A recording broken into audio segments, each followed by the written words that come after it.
ஹல்லேலூயா.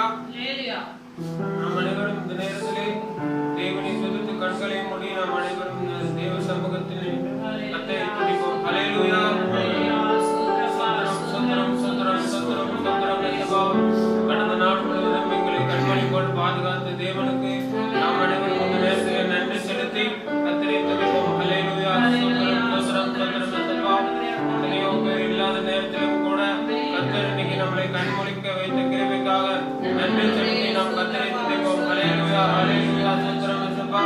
பாதை உம்முடைய கூடாரத்தை அணுகாது சொன்னது போல எங்கள் வீட்டை நீ காத்த தேவனுக்கு இதை பார்த்து கொண்டிருக்கும் ஒவ்வொருக்கும் அவர்கள் வீட்டை பாதுகாத்த ஒவ்வொருவருக்கும் தேவனுடைய நாமத்தை துதித்து நாம் அனைவரும் ஹல்லேலூயா சொல்லுவோம். ஹல்லேலூயா. சோத்திரம் சோத்திரம் சோத்திரம் ஐயப்பா. இந்த ஞாயிறு கூட நீர் ஆராதிக்க வேண்டுமா ஜெபிக்கின்ற சபா இருக்கிற இடத்தில் இருந்து அவர்கள் எல்லாரும் மகிமை பெற நீ கிருபை செய்ய வேண்டுமா ஜெபிக்கின்ற சபா. நல்ல பரிசுத்த ஆவியின் வரங்களை நீர் அவங்களுக்கு தர வேண்டுமா ஜெபிக்கின்ற சபா. சோத்திரம் சோத்திரம் சோத்திரம் சபா. இன்னுமாக சத்தியத்தை அறியவும் சத்தியம் உங்களை விடுதலையாக்கும் என்று சொன்னது போல ஒவ்வொரு வார்த்தையை கேட்டு உணர்ந்து கொள்ள கிருபை செய்ய வேண்டுமா ஜெபிக்கின்ற சபா. யாரும் அசால்ட்டாக இல்லாமல் ஒவ்வொருவரும் அதற்குரிய நேரத்தை செலுத்த நீ கிருபை செய்ய வேண்டுமா ஜெபிக்கின்ற சபா. சோத்திரம் சோத்திரம் சபா. இன்னுமாக பாடல் வேலைகளை ஆசீர்வதிக்க வேண்டுமா ஜெபிக்கின்ற சபா. ஜெப வேலையை ஆசீர்வதிக்க வேண்டுமா ஜெபிக்கின்ற சபா. இன்னுமாக இருக்கிற சமூகத்தில் உண்மை நாங்கள் ஒப்படைக்கிற சபா. சோத்திரம் சோத்திரம் சபா. இந்த ஆராதனை தொடக்கம் முதல் முடிவு வரைக்கும் உங்களுடைய கையில் நாங்கள் ஒப்பு கொடுக்கிறோம் சபா. நீரை எடுத்து நடத்த வேண்டுமா ஜெபிக்கின்ற சபா. ஒவ்வொன்றையும் ஆசீர்வதித்து பலப்படுத்த வேண்டுமா ஜெபிக்கின்ற சபா. இயேசு கிறிஸ்து நாமத்தினால் ஜெபம் கேளும் நல்ல பிதாவே. ஆமென்.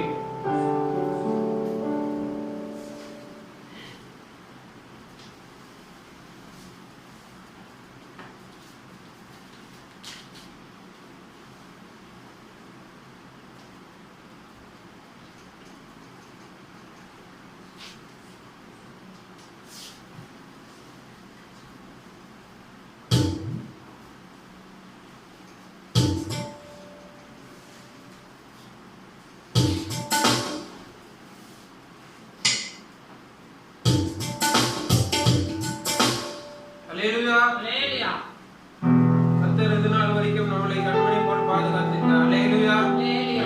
இதுவரை நடத்தி குறைவின்றி காத்து மகிழ்வை தந்தீரை நன்றியே என்ற பாடலை இதுவரை நாம் நடத்தின தேவனுக்கு நம் மகிழ்வை கொடுத்து அவரை துதித்து நாம் பாடுவோம். ஹல்லேலூயா.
நன்றியே நன்றியையா.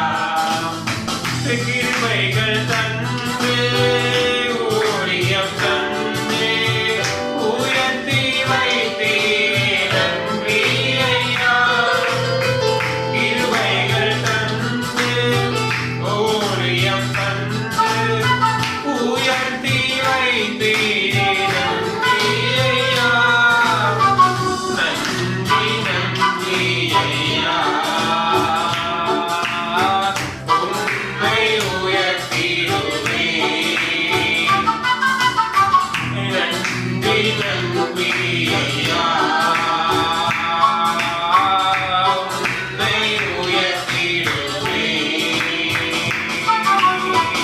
இதுவரை நடத்தி குறைவின்றி காத்து மகிழ்வை தந்தீரே நன்றியையா. இதுவரை நடத்தி குறைவின்றி காத்து மகிழ்வை தந்தீரே நன்றியையா. அல்லேலூயா. நம் தேவனை துதித்து இன்னொரு பாடலை கூட பாடுவோம்.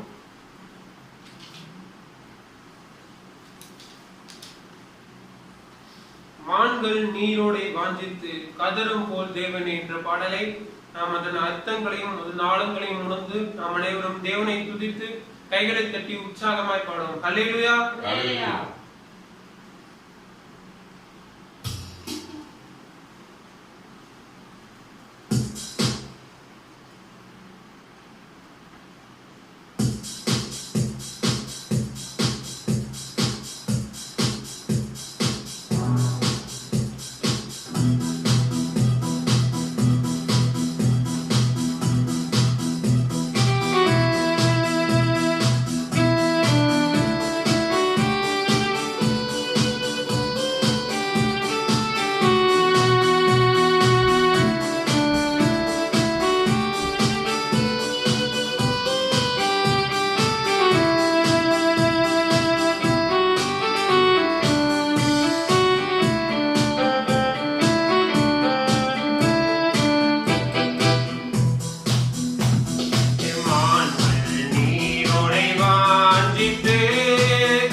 நாம் எல்லாரும் ஸ்தோத்திரங்களை ஏறெடுப்போமா?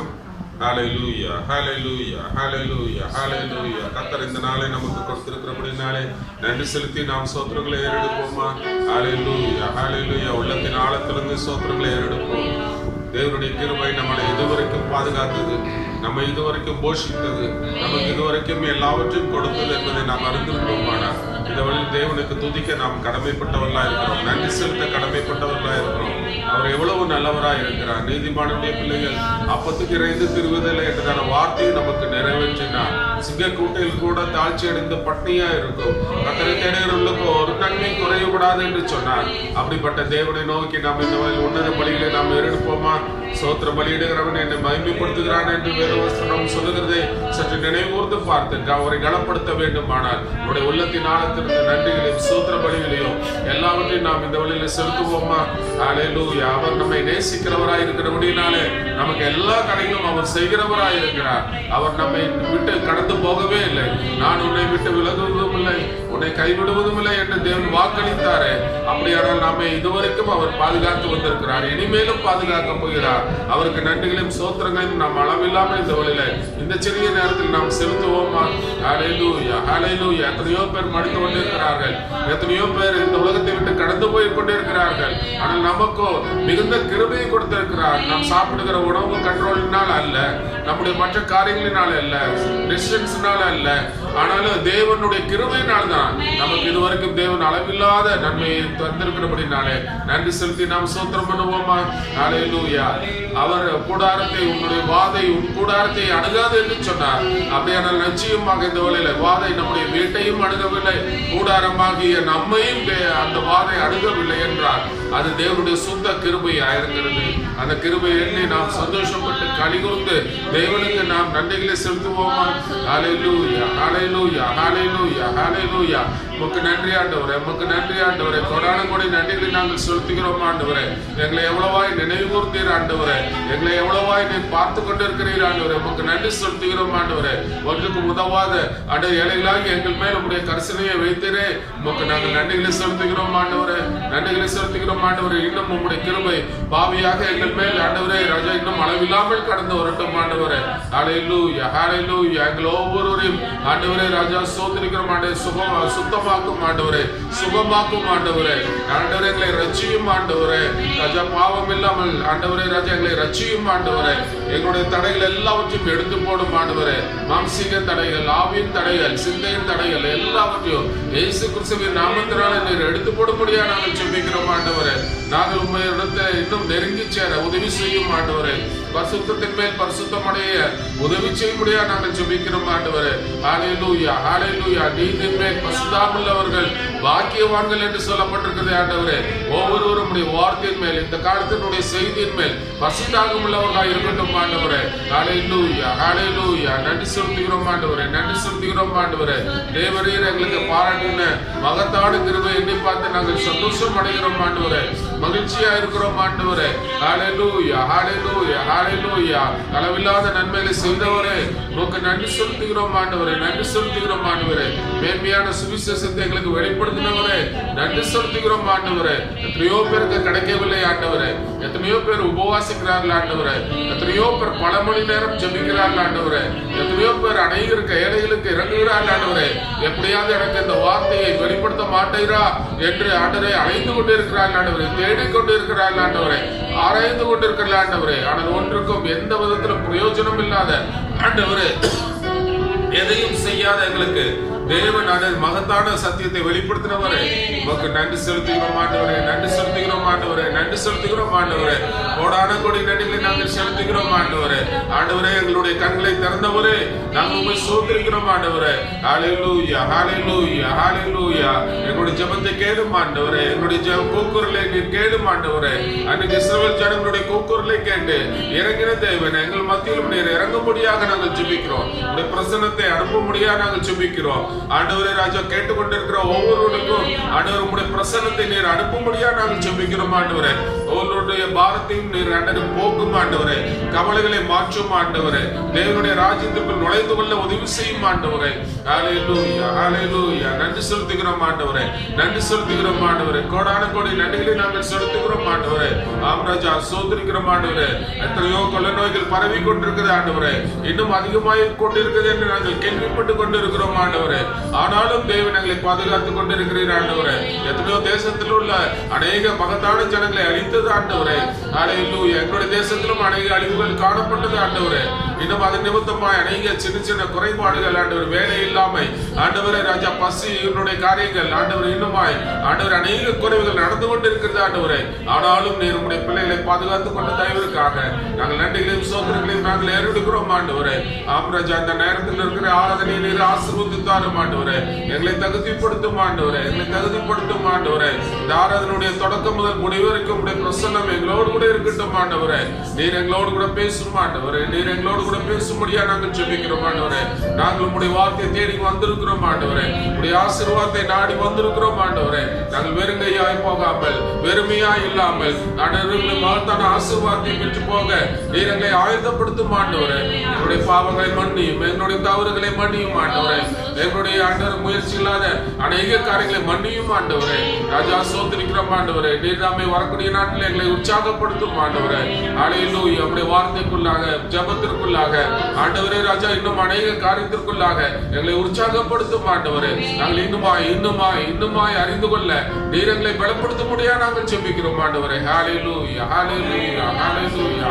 தேவன் தாமே நம்முடைய ஆராதனை ஆசீர்வதிக்க முடியாக, தொடர்ந்து தேவனுடைய பிரசன்னம் நம்மோடு கூட இருக்க முடியாக, தேவனுடைய வார்த்தை நம்மிடத்தில் பேசும்படியாக இந்த வேளையில் ஆவியினால் ஏவப்பட்ட யாராவது ஒருவர் சத்தத்தை உயர்த்தி தெளிவாக சுருக்கமாக நாம் ஜெபம்.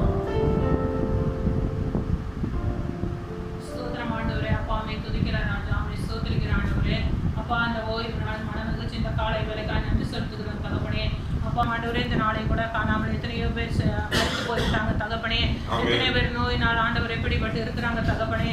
ஆனாலும் கிருபையாக ஈவாக ஆண்டவரே, இந்த ஆயுசு நாட்களை ஒரு நாளை நீர் எங்களுக்கு கூட்டி கொடுத்த கிருபைக்காக நாங்கள் நன்றி செலுத்துகிறோம். இந்த நாளில் எங்களுக்கு ஜீவனையும் சுகத்தையும் பலத்தையும் தைரியத்தையும் ஆரோக்கியத்தையும் கொடுத்தபடியாக நன்றி செலுத்துகிற ஆண்டவரே. அப்பா சோத்திரம் ஆண்டவரே. இந்த நாளில் ஆண்டவரே துதிக்கும்படியாக, உம்மை போற்றும்படியாக நீங்க கொடுத்த கிருபைக்காக நன்றி செலுத்துகிறோம். எத்தனையோ பேரும் கூட ஆண்டவரே அப்பா ஆராதனை கலந்து கொள்ள முடியாதபடி அநேக ஆண்டவரை தவித்துக் கொண்டு இருக்கிற வேளையிலும் இந்த நேரத்தில் ஆண்டவரே, ஒரு சிலர் ஆண்டவரே நம்ம குடும்பமாக ஆண்டவரே அந்த இருக்கிற இடத்துல இருந்தபடி ஆண்டவரே உம்மை ஆராதிக்கும்படி, உம்மை தொழுது கொள்ளும்படி நீங்க கொடுத்த கிருபைக்காக நாங்கள் நன்றி செலுத்துகிறோம் தகப்பனே. ஒவ்வொரு குடும்பங்களையும் ஆசீர்வதிங்கப்பா, பேர் பேராக ஆசீர்வதிங்க ஆண்டவரே. இதை கேட்டுக்கொண்டிருக்கிற ஒவ்வொரு உள்ளங்களையும் ஆண்டவரே நீங்க ஆசீர்வதிக்க வேண்டுமா ஜெபிக்கிறேன் தகப்பனே. அப்பா சோதரம் ஆண்டவரே, ஆசீர்வாதத்தை தாருங்க தகப்பனே. அப்பா கண்ணீரோடு, கஷ்டத்தோடு, துக்கத்தோடு, துயரத்தோடு இருக்கிற ஒவ்வொரு இருதயத்தையும் ஆண்டவரே நீங்க தொட வேண்டுமா ஜெபிக்கிறேன் தகப்பனே. ஆண்டவரே, அவர்கள் இருதய வேண்டுதல்கள்லாம் நீங்க நிறைவேற்ற வேண்டுமா ஜெபிக்கிறேன் தகப்பனே. அப்பா சோதரம் ஆண்டவரே, ஒரு தாய் தேற்றுவது போல நீங்க தேற்றுகிற தகப்பனாக இருக்கிறீங்க ஆண்டவரே. எங்களை அரவணைக்கிறவராக இருக்கிறீங்கப்பா. நீர் எங்களை உள்ளங்கையில வரைந்து வைத்திருக்கிறீங்க தகப்பனே. அப்பா அவன் என்னுடைய நாமத்தை அறிந்தபடியா அவனை உயர்ந்த அடைக்கலத்தில் வைப்பேன் என்று சொன்ன தகப்பனே. அப்பா அவனுக்கு கோடி நன்றி செலுத்துகிறேன். இம்மற்ற எங்களை நடத்தி வந்த கிருபைக்காய் நன்றி ஆண்டவரே. பாடல்கள் எங்களோடு பேசினீங்கப்பா, உமக்கு கோடி நன்றி செலுத்துகிறேன். இதுவரை நடத்தி குறைவின்றி காத்து மகிழ்வை தந்தீரே, நன்றி ஐயா என்று சொன்னீங்களே தகப்பனே. எங்களை ஆண்டவரை இம்மட்டும் நடத்தி வந்த கிருபைக்காக நன்றிப்பா. ஒரு நாளும் ஒரு குறையில்லாதபடி நடத்தினீங்களேப்ப அப்பா. சோத்திரம் ஆண்டவரே, சோத்திரம் அப்பா. நமக்கு நன்றி செலுத்துகிற ஆண்டவரே. இனியும் நீர் எங்களை நடத்த அப்பா நீங்க வல்லமையுள்ளவராய் இருக்கிறீங்களை விசுவாசிக்கிற தகப்பனே. அல்லேலூயா. நாங்கள் ஒன்றுக்கு ஆண்டவரே அப்பா எங்களை ஆண்டவரை குறையில்லாதபடி நீர் எங்களை நடத்த வேண்டுமாய் செபிக்கிற ஆண்டவரே. சிங்க குட்டிகள் தாழ்ச்சி அடைந்து பட்டினியா இருக்கும் கர்த்தரை தேடுகிறவர்களுக்கு ஒரு நன்மை குறைபடாது என்று சொன்னது போல ஆண்டவரே, உம்மை தேடுகிற பிள்ளைகளுக்கு ஆண்டவரே சகல காரியத்தையும் ஆண்டவரே அப்பா நன்மையாக செய்கிற தேவனாக இருக்கிறீங்கப்பா. ஒரு குறையில்லாதபடி நடந்துகிற தகப்பனாக இருக்கிறீங்கப்பா. ஆண்டவரே, உண்மை நாங்கள் இன்னும் அதிகமாய் தேடுகிறவர்களாக காணப்பட கிருபை செய்யுங்க ஆண்டவரே. ஆண்டவரே அழிந்து போய் கொண்டிருக்கிறது தகப்பனே. நோயினாலும் ஆண்டவரே அப்பா, பஞ்சத்தினாலும் ஆண்டவரே, பட்டினினாலும் ஆண்டவரே அப்பா சோத்திரம் ஆண்டவரே. அல்லேலூயா. ஆண்டவரே, போய் கொண்டிருக்கிற உலகத்தை நாங்கள் பார்க்கிறோம் தகப்பனே. ஆண்டவரே, நீர் எங்களை ஆண்டவரே பாதுகாத்தீரப்பா. அப்படியே கிருபையினாலதான்ப்பா அப்பா. ஆராதனை வேலை சொன்னது போல ஆண்டவரே என்னுடைய சாப்பாடுகள்னால அல்லப்பா ஆண்டவரே அப்பா. சோத்திரம் ஆண்டவரே, எங்களை நாங்கள் பாதுகாத்துக் கொள்கிறதுனால அல்ல ஆண்டவரே. ஆண்டவரே, உடைய கிருபையினால நீர் எங்களை பாதுகாக்கிறீங்கப்பா. நீங்க இல்லைன்னா என்றைக்கோ அழிஞ்சு போயிருப்பாப்பா அப்பா. உடைய கிருபையினால நாங்கள் மீட்டிருக்கிறோம் தகப்பனே. அப்பா, நீர் எங்களை பாதுகாத்துக் கொள்ளுங்கப்பா. எடை பிள்ளைகளை பாதுகாத்துக் கொள்ளுங்கப்பா. எடையின ஜன மக்களை பாதுகாத்துக் கொள்ளுங்கப்பா. இந்த நோயிலிருந்து எங்களை விடுதலை ஆக்குங்கப்பா. இடைய தேசத்தை விட்டு கடந்து செல்லட்டப்பா. இடைய இந்திய தேசத்து மக்களை பாதுகாத்துக் கொள்ளுங்க தகப்பனே. ஆண்டவரே அப்பா சோத்திரம் ஆண்டவரே. ஒரு நீதிமான் இருந்தாலும் அந்த தேசத்தை நான் அழிக்க மாட்டேன்னு சொல்லி இருக்கிறீங்கப்பா என் தகப்பனே. ஆண்டவரே அப்பா அப்பா, இந்த நேரத்துல ஆண்டவரே உடைய கரம் ஆண்டவரே எங்களுடைய தேசத்துல நீட்டுங்க தகப்பனே. உடைய கண்ணீர்களை எங்களுடைய கவலைகளை நீர் ஆண்டவரை பார்க்கிற தகப்பனா இருக்கிறீங்க ஆண்டவரே. அல்லேலூயா. எத்தனையோ குடும்பம் அப்பா பட்டினியினால் பசியினால் வாடி துடிக்கிற வேலையிலப்பா ஆண்டவரே நீர் கண்ணாக்கி பாருங்க தகப்பனே. நீர் இரக்கமுள்ளவராக இருக்கிறீங்கப்பா ஆண்டவரே அப்பா. நீர் இரக்கத்தின் தகப்பனாக இருக்கிறீங்கப்பா ஆண்டவரே அப்பா. சோத்திரம் ஐயா. எங்கள் மேல் மனதுருகிற தகப்பனே இந்த வேளையில இருக்குங்க தகப்பனே. அப்பா அப்பா சோத்திரம் அப்பா. சோதனை விடுதலை கட்டளையிட வேண்டுமா ஜெபிக்கிறேன் தகப்பனே. ஆண்டவரே, நாங்கள் விடுதலையோடு ஆராதிக்க தொழுது கொண்ட நீர் எங்களுக்கு ஸ்லாக்கியத்தை அருள வேண்டுமா ஜெபிக்கிறேன் தகப்பனே. அப்பா, நாங்கள் வீட்டிலே உடைக்க கொண்டு இருக்கிற காரியங்களை அறிகிறீங்க ஆண்டவரே. அப்பா, இனிமேல் ஆண்டவரே ஒரு நாள் இப்படிப்பட்டதான காரியங்களை தேசத்துல நடக்காதபடி அப்பா நீர் எங்களை ஆண்டவரை விடுதலையோடு ஆராதிக்க நீர் எங்கள் கடந்து செல்ல கிருபை செய்யுங்க தகப்பனே. அப்பா நன்றி அப்பா. அந்த உலகத்துல இருக்கிற வர போய் ஆராதிக்கிற விட எங்களுக்கு வேற இந்த உலகத்துல ஒன்றுமே இல்லை என்பதை நாங்கள் பார்க்கிறப்பா. சமூகம் எங்களுக்கு இன்பமா இருக்கிறதப்பா ஆண்டவரே. இந்த நாட்களில் நாங்கள் வீணா வாக்காதபடி ஆண்டவர் இந்த குறித்த நேரத்திலே சமூகத்துல கொஞ்ச நேரம் நாங்கள் காத்திருக்கிறது எங்களுக்கு இன்பமா இருக்கிறதப்பா. இந்த நேரத்துல நீர் எங்களை பரிசுத்தப்படுத்தி கொடுக்க வேண்டுமா ஜெபிக்கிறேன். கூடி இருக்கிற ஒவ்வொரு உள்ளங்களையும் பரிசுத்தப்படுத்துங்க தகப்பனே. வல்லமையா நிரப்புங்க ஆண்டவரே. பரிசுத்த அக்கினி கடந்து வரட்டும் தகப்பனே. ஆண்டவரே அப்பா, அதுக்கு ஆண்டவரே அப்பா ஆண்டவரே அப்படி வரி கேட்டு நாங்கள் காத்திருக்கிற பிள்ளைகளா ஆண்டவரை காணப்பட கிருபை செய்யுங்க. ஆண்டவரே, வேதத்தை படிக்கிறவர்களாகவும் ஆண்டவரே அப்பா உண்மையிலே ஆண்டவர் ஜெபிக்கிறவர்களாகவும் காணப்பட நீர் எங்களுக்கு கிருபை அளிக்க வேண்டுமா ஜெபிக்கிற ஆண்டவரே. அல்லேலூயா. உமக்கு நன்றி செலுத்துகிறேன் தகப்பனே. பேசுகிற மகனை மறைத்து நீங்க வெளிப்பட வேண்டுமா ஜெபிக்கிறேன். உடைய வார்த்தை நான் நிரப்பப்பட வேண்டுமா ஜெபிக்கிறப்பா. வல்லமையா ஆண்டவரே அக்கினியை ஊற்ற வேண்டுமா ஜெபிக்கிற ஆண்டவரே.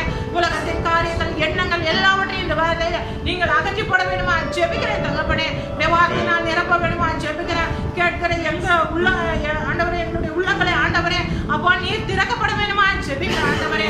செவிகளை திறக்கப்பட வேண்டுமா ஜெபிக்கிற ஆண்டவரே. எல்லா ஆண்டவரே பொல்லாத சேனைகளையும் ஆண்டவரே வான மண்டல பொல்லாத சேனைகள் கட்டி நாங்கள் அப்புறப்படுத்துகிற தகப்பனே. அல்லேலூயா. நீர் ஒருவரே முழுவதும் ஆளுகை செய்ய வேண்டுமா ஜெபிக்கிறேன். இந்த இடத்தை மூடி நீர் மறைக்க வேண்டுமா ஜெபிக்கிறேன். வல்லமை எழுப்பி பிரகாசிக்கட்டும் தகப்பனே. அப்ப நீர் அப்படியே செய்ய வேண்டுமா ஜெபிக்கிறேன். மீதமுள்ள எல்லா காரியத்தையும் கருத்துல ஒப்படைக்கிறேன். கர்த்தரா இயேசு கிறிஸ்து நாமத்தினால் ஜெபிக்கிறேன் நல்ல தகப்பனே. அல்லேலூயா. அல்லேலூயா. நாம் எல்லாரும் எழுந்து நின்று நாம் இந்த வேளையிலே ஒரு வேத வாசகத்தை படித்து நாம் ஜெபித்து உட்காரலாம். 1 ராஜாக்கள் எழுதின புஸ்தகம் 17ஆம் அதிகாரம் 7ஆம் வசனத்திலிருந்து 16ஆம் வசனம் வரைக்கும் நாம் வாசிக்க கேட்கலாம். 1 ராஜாக்கள் 17 7 16 வரை. தேசத்தில் மழை பெய்யாதபடியினால் சில நாளைக்கு பின்பு அந்த ஆறு வற்றி போயிற்று. அப்பொழுது கர்த்தருடைய வார்த்தை அவனுக்கு உண்டாயிற்று. அவர், நீ எழுந்து சீதோனுக்கு அடுத்த சாரிபாத் ஊருக்கு போய் அங்கே தங்கியிரு, உன்னை பராமரிக்கும்படி அங்கே இருக்கிற ஒரு விதவைக்கு கட்டளையிட்டேன் என்றார். அப்படியே அவன் எழுந்து சாரிபாத்துக்கு போனான். அந்த பட்டணத்தின் ஒளிமுக வாசலுக்கு அவன் வந்தபோது அங்கே ஒரு விதவை விறகு பொறுக்கி கொண்டிருந்தாள். அவன் அவளை பார்த்து கூப்பிட்டு, நான் குடிக்கிறதுக்கு கொஞ்சம் தண்ணீர் ஒரு பாத்திரத்தில் எனக்கு கொண்டு வா என்றான். கொண்டு வர அவள் போகிற போது அவன் அவளை நோக்கி கூப்பிட்டு, கொஞ்சம் அப்பமும் உன் கையிலே எனக்கு கொண்டு வா என்றான். அதற்கு அவள், பானையில் ஒரு பிடி மாவும் களையத்தில் கொஞ்சம் எண்ணெயுமே அல்லாமல் என்னிடத்தில் ஒரு அடையும் இல்லை என்று உம்முடைய தேவனாகிய கர்த்தருடைய ஜீவனை கொண்டு சொல்லுகிறேன்.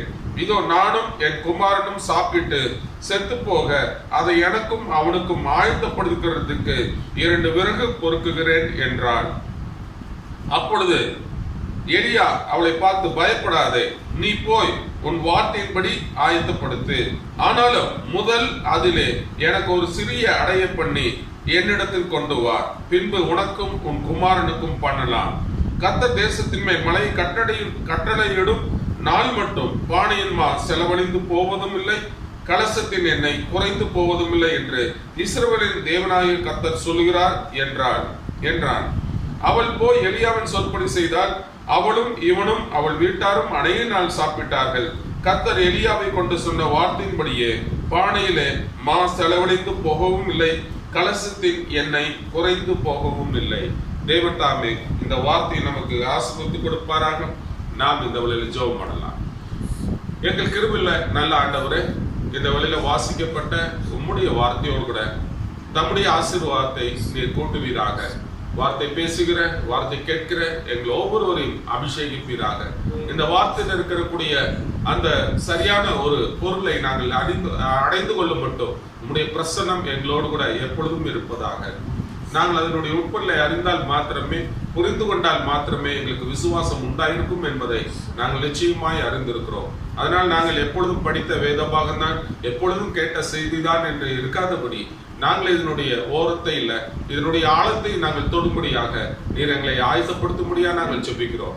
நாங்கள் இதை கேட்டு சந்தோஷம் அடைந்து எங்களுடைய இருதயத்தை பரிசுத்தப்படுத்தின நீர் எங்களை ஆயத்தப்படுத்தும்படியாக நாங்கள் ஜெபிக்கிறோம். தாழ்த்த கரங்களை ஒப்படைக்கிறோம். கேட்டுக்கொண்டிருக்கிற ஒவ்வொரு குடும்பத்தாரையும் தேவன் ஆசீர்வதிப்பாராக. இந்த வார்த்தை ஒவ்வொருவருக்கும் பிரயோஜனத்தை உண்டாக்குவதாக. இயேசு கிறிஸ்துவின் நாமத்தினாலே ஜெபங்கேளும் நல்ல ஆண்டவரே. நாம உட்காரலாம். அல்லேலூயா, அல்லேலூயா. கர்த்தர் உங்களை ஒவ்வொருவரையும் அபரிதமாய் ஆசீர்வதிப்பாராக. இம்மட்டும் காத்த தேவன் இனிமேலும் உங்கள் ஒவ்வொருவரையும் தேவன் நிச்சயமாய் பாதுகாப்பாராக. அல்லேலூயா. ஒரு 2 வசனத்தை நாம் வாசிப்போம். 13வது வசனமும் 14வது வசனம். அப்பொழுது எலியா அவளை பார்த்து, பயப்படாதே, நீ போய் உன் வார்த்தையின்படி ஆயத்தப்படுத்து. ஆனாலும் முதலில் அதிலே எனக்கு ஒரு சிறிய அடையை பண்ணி என்னிடத்தில் கொண்டு வா, பின்பு உனக்கும் உன் குமாரனுக்கும் பண்ணலாம். கர்த்தர் தேசத்தின் மேல் மழையை கட்டளையிடும் நாள் மட்டும் பானையின் மா செலவழிந்து போவதும் இல்லை, கலசத்தின் எண்ணெய் குறைந்து போவதும் இல்லை என்று இஸ்ரவேலின் தேவனாகிய கர்த்தர் சொல்லுகிறார் என்றார். அல்லேலூயா. கர்த்தர் தாமே இந்த ஆசீர்வாதத்தை கூட்டுவாராக. இந்த வார்த்தையிலிருந்து உங்களுக்கு ஒரு தலைப்பு அளிக்க விரும்புகிறேன். நிச்சயம் உடையவர்களாய் இருங்கள். என்ன வார்த்தை? நிச்சயம் உடையவர்களாய் இருங்கள். நிச்சயம் உடையவர்களாய் இருந்தால் அப்படிங்கிற அந்த வார்த்தைக்கு இன்னும் கொஞ்சம் எளிமையா பேசணும்னா உறுதி கொண்டவர்களாய் இருங்கள் அப்படிங்கிற அந்த அர்த்தத்தை உடையதா இருக்குது. இன்னைக்கு நாம் வாசித்த பகுதியை பார்த்தீங்கன்னா அநேக பிரசங்கங்களை நாம் கேட்டிருக்கிறோம். இந்த வார்த்தை பேசாத எந்த ஊழியக்காரரோ எந்த சுவிசேஷரோ இந்த உலகத்தில் இருக்க முடியாது என்பதை நான் நிச்சயமா இருந்திருக்கிறேன். ஏனென்றால் இது மகத்தான ஒரு காரியம். தேவன் ஒரு மகத்தான சம்பவத்தை எலியாவை கொண்டு செய்த காரியத்தை இன்றைக்கு எல்லாருமே நம்ம அதை ஒருவேளை வேதத்தை படிக்கட்டினாலும் இந்த சம்பவத்தை குறித்து எல்லாரும் மறந்திருக்கிறோம். ஒரு நாளில் சாரிபாத்தினுடைய விதவின் வீட்டில் இருக்கிற தேவன் அந்த எண்ணெயும் மாவையும் ஆசீர்வதித்தார் என்றதான வார்த்தை நமக்கு மிகுந்த ஆச்சரியம். ஏனென்றால் நம்மளுக்கு ஒருவேளை ஆகாரம் இல்லாத போது நாம் இந்த சம்பவத்தை நினைத்தது உண்டு. தேவன் இந்த மாதிரி நம்முடைய வீட்டுக்கு செய்ய மாட்டார் என்று. அதனுடைய காரியத்திலிருந்து நாம் ஒரு காரியத்தை பார்ப்போம். ஏனென்றால் இந்த வேளையில எலியாவை கொண்டு தேவன் போஷித்தார். எலியாவை போஷித்தார். சாரிபாத் விதவையை கொண்டு எலியாவை போஷித்தார். அதற்கு முன்னாடி பாத்தீங்கன்னா காகம் எலியாவுக்கு என்ன செய்தது? ஆகாரத்தை கொண்டு வந்தது. வித்தியாசமான விதத்துல தேவன் நமக்கு உதவி செய்ய வல்லவராய் இருக்கிறார். அவரால் முடியாத காரியம் ஒன்றுமே இல்லை. நாம் நினைக்கிற காகம் பிடுங்கி திங்கிறது அதை எப்படி நமக்கு கொண்டு வரும் என்பதை ஆண்டவர் என்ன செய்தார்? மாற்றி போட்டுட்டார். அதனுடைய சுபாவமே வேற. ஆனால் தேவன் ஒரு மனிதனை, தேவனுடைய பிள்ளையை போஷிக்க வேண்டும் என்றால் அவர் எந்த வழியையும் அவர் கை கொள்வார். ஏனென்றால் நாம் அவரை பின்பற்றி நடந்தால் மாத்திரமே. ஆனா எலியா தேவனுடைய சொற்படி ஒரு இம்மி அளவும் பிசகாமல் நிறைவேற்றினபடினாலே தேவன் என்ன செய்தார்? எலியாவை போஷிக்க அநேக காரியங்களை ஆயத்தப்படுத்த வேண்டியதா இருந்தது. காகத்தை ஆயத்தப்படுத்தினார், அவர் சாப்பிட்டார். அங்க கேரி தாட்டுற தண்ணீர் போய் கொண்டிருந்தது, மிகவும் சரியா இருந்தது. ஆனால் எலியா அதற்கு முன்பாக அந்த தேசத்திற்கு ஒரு தீர்க்கதரிசனம் சொன்னார், இந்த இடத்துல 3.5 வருஷம் மழை பெய்யாது என்று சொன்னார். அப்போ பாத்தீங்கன்னா இந்த தண்ணீர் வந்து கொண்டே இருந்தது. தேவன் காகத்தை கொண்டு போஷித்துக் கொண்டிருந்தார், தண்ணீர் குடித்துக் கொண்டிருந்தார். ஒரு நாளில் எலியா சொன்ன அந்த வார்த்தையின்படி தண்ணீர் இல்லாமல் போயிற்று. கேரி தாற்றாண்டில் வரக்கூடிய தண்ணீர் வற்றி போயிற்று. பாருங்க, எலியா அதை குறித்து எந்த விதத்திலும் கலங்கவில்லை. ஆனால் தேவன் என்ன செய்தார்? ஆற்று நீர் வற்றி போயாச்சு, ஆகாரம் கொடுத்துடலாம், ஆனா தண்ணி குடிக்கணும்ல அப்படின்னு சொல்லிட்டு தேவன் என்ன செய்தார்? அவர் கவலைப்பட்டு அவர் எலியாவினிடம் பேசினார், எலியாவே நீ இங்க மேல இருக்க வேண்டாம், நான் உன்னை போஷிக்கணும்.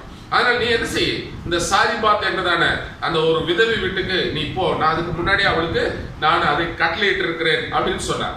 நன்றாக யோசித்து பார்க்க வேண்டும். ஒரு தீர்க்கதரிசி ஒரு விதவை வீட்டுக்கு அனுப்ப வேண்டும் என்றால் அந்த விதவை எப்படிப்பட்டவளாக இருக்க வேண்டும்?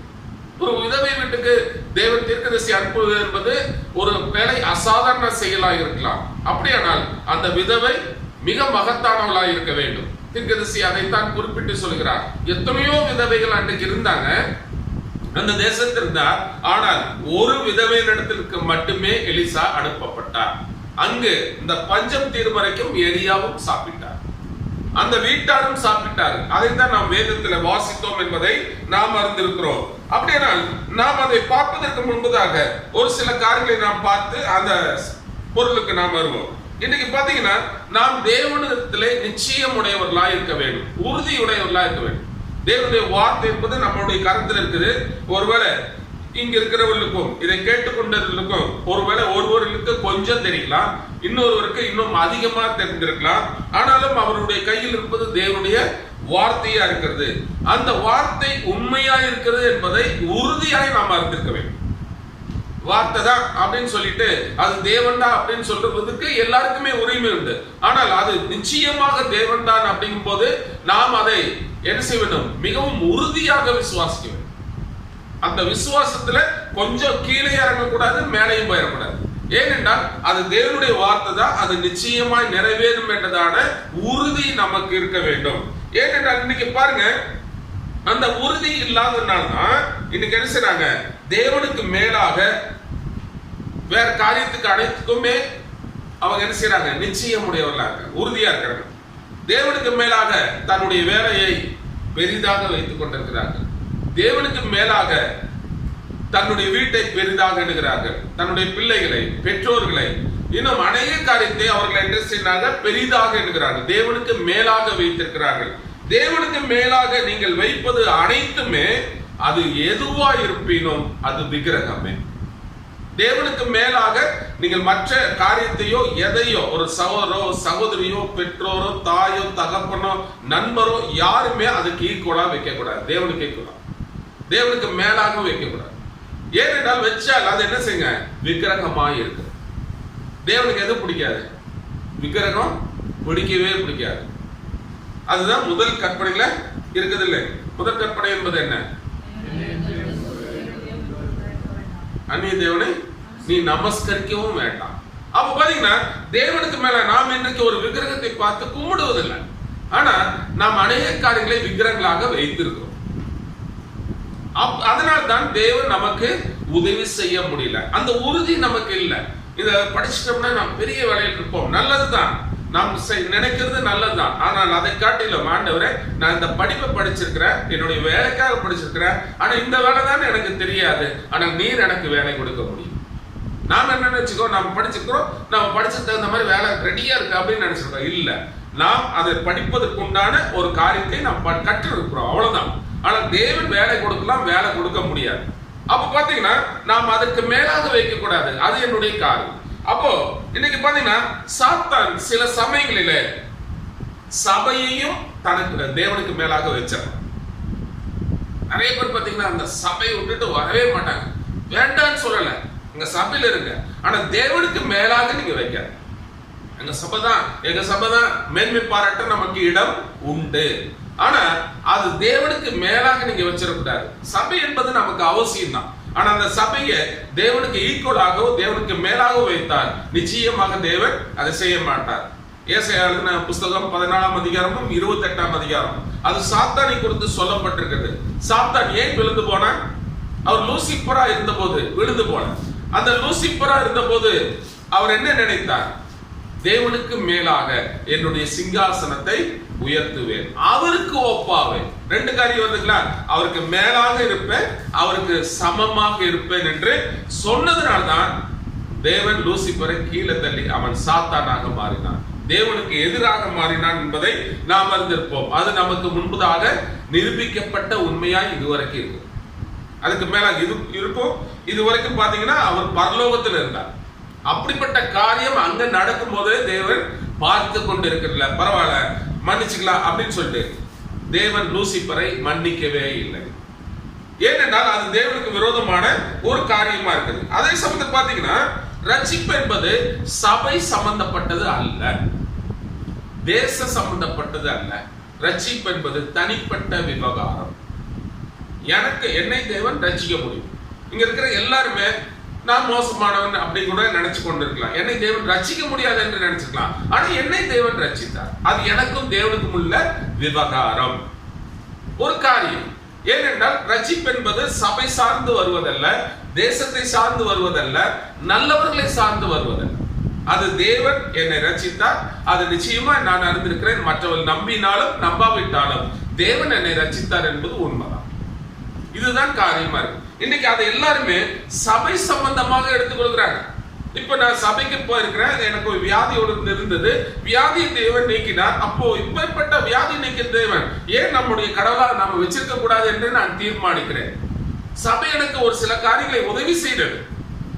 சபை என்னை சுகமாக்குதலுக்கு நேராக நடத்தியது, ரட்சிப்புக்கு நேராக நடத்தியது. ஆனால் சபை அதை செய்யவில்லை, தேவன் தான் அதை செய்தார். ஜனங்கள் என்ன செய்தார்கள்? தேவனை உயர்த்துவதற்கு பதிலாக சபையும் அந்த நபரையும் உயர்த்தி அவர்கள் என்ன செய்தார்கள்? விழுந்து போனார்கள் என்பதை நாம் அறிந்திருக்கிறோம். பாருங்க, அதே சமயத்துல பெரிய உலக பிரகாரமான சொத்துக்கள் எப்பொழுதுமே தேவனுடைய சித்தத்தை சார்ந்திருப்பதில்லை. அதிகமாக உலக பிரகாரமான சொத்துக்கள் நம் தேவனுடைய ஆசீர்வாதம் என்று நினைக்கிறோம், நல்லதுதான் இருக்கலாம். ஆனால் அது எப்போதுமே தேவனுடைய சித்தத்தை சார்ந்து இருந்ததில்லை. அது நாம் தெளிவாக அறிந்திருக்கிறோம். ஏனென்றால் எப்பேற்பட்ட சொத்துக்களை நாம் பெற்றிருந்தாலும் இந்த உலகத்தை விட்டு ஒரு நாளில் கடந்து போக வேண்டும். அப்பொழுது நாம் இதெல்லாம் இழந்து ஆக வேண்டும். தேவன் ஒரு ஆசீர்வாதத்தை கொடுப்பாரானால் அது நித்தியமாய் இருக்க வேண்டும். இப்போது இருக்கிற உலக பிரகாரமான ஆசீர்வாதங்கள் எல்லாருமே அறிந்திருக்கிறோம். இந்த உலக பிரகாரமான மற்ற ஜனங்களும் அறிந்திருக்காங்க, நம்ம நண்பர்களும் அறிந்திருக்கிறாங்க. டெம்பரவரி, தற்காலிகமாகத்தான் இது கொடுக்கப்படும்.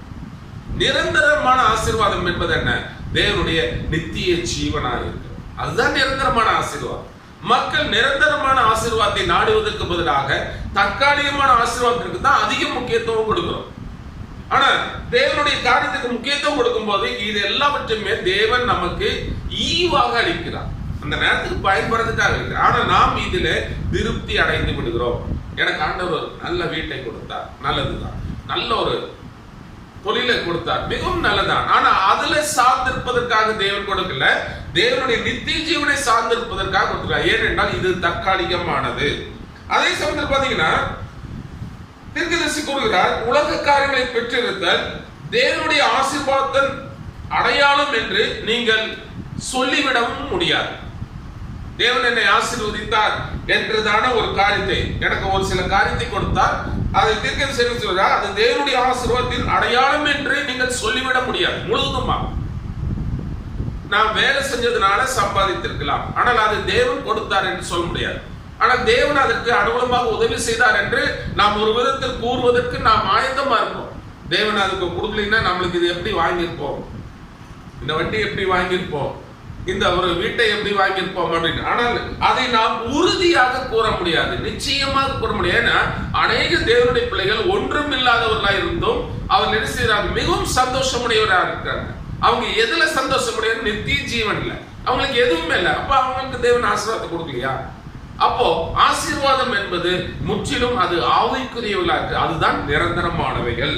ஏனென்றால் இப்ப பாருங்க, நல்ல உடைகள் நாம் உடுக்கணுமே, அப்படிதானே? அதான் நம்முடைய காரியமாகவும் இருக்கு.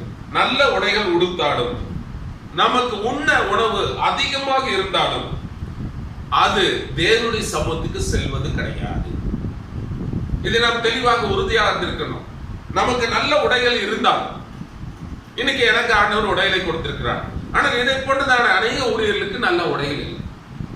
ஆனா அவர்கள் தேவனுடைய காரியத்தில் மிகவும் உற்சாகமா இருக்காங்க. நானும் உற்சாகமா இருக்கேன், எனக்கு கொடுத்ததுனாலே நானும் உற்சாகமா இருக்கேன். ஆனா இந்த உடையினால அல்ல, அதை தெளிவா இருக்கணும். உடை எனக்கு அவசியம் தான், ஆனா அங்கு உடையே இல்லை. ஒரு சில காடுகளில் தேவனை அறிந்தவர்கள் நிர்வாணமா இருக்கிறாங்க. அவங்களுக்கு உடையில ஆண்டவர் இதுவரைக்கும் கொடுக்கவே இல்லை. ஆனா அவர்கள் தேவனில் வைராக்கியம் கொண்டு இருக்கிறார். புரியுதுங்களா? அப்ப எனக்கு கொடுத்தாலும் வைராக்கியம் இருக்க வேண்டும், கொடுக்காவிட்டாலும் வைராக்கியம் இருக்க வேண்டும். தேவன் கொடுத்தார். அதனால தான் யோபு என்ன சொன்னார், கர்த்தர் கொடுத்தார், கர்த்தர் எடுத்தார், அவருடைய நாமத்துக்கு ஸ்தோத்திரம் என்று சொன்னார். தேவனிடத்தில் நன்மை பெற்றிருந்தார், நாம் தீமையும் அனுபவிக்க வேண்டாம் என்று சொன்னார். அப்படியானால் இது எல்லாமே பார்க்கும்போது இதன் பேரில் நாம் உறுதியாக இருக்கக்கூடாது, நிச்சயமா இருக்கக்கூடாது. இந்த உலக பிரகாரமான காரியங்கள் எல்லாம் நமக்கு அவசியம் தான். ஆனால் அதுல நம்முடைய பெரும்பங்கு நேரத்தையோ பெரிதான நம்பிக்கையோ நீங்க வைத்திடவே கூடாது. வைப்பது எல்லாமே தேவனுடைய வார்த்தையில தான். இன்னைக்கு நான் நலமுடையவனா இருக்கிறேன், ஒரு நாட்களில் நான் சோர்ந்து போவேன். என்னுடைய வயது ஆக என்ன ஆகும், எனக்கு பலன் குறையும். ஒருவேளை மரணத்துக்குள்ளாக போக முடியும். ஆனா அது நீடித்திருக்க வேண்டும் இல்லை. வேண்டுமென்றால் ஒரு வருஷம் நான் மெடிக்கலுக்கு போலாம், மற்ற காரியங்களை சாப்பிடலாம், வேணும். ஆனால் நான் என்னால் நிரந்தரமாக நீடித்திருக்க முடியாது. எல்லாமே தேவனுடைய கையில் இருக்குது. எப்படிப்பட்டதான காரியத்தில் நான் வளர்த்தினாலும் ஒரு நாளில் இந்த உலகத்தை விட்டு கடந்து போக வேண்டிய ஒரு காரியம் நமக்கு வைக்கப்பட்டிருக்கிறது. அதனால எதுவுமே நிரந்தரமானது அல்ல என்பதைத்தான் தேவன் உணர்த்துகிறார். வார்த்தை மட்டுமே நிச்சயம் உடையதா இருக்கிறது. அடுத்ததாக பார்க்கும்போது, நாம் வாழ்ந்து கொண்டிருக்கும் இந்த சரீரத்தை எவ்வளவுதான் பேணி காத்தாலும் அது அழிந்து போகக்கூடியது.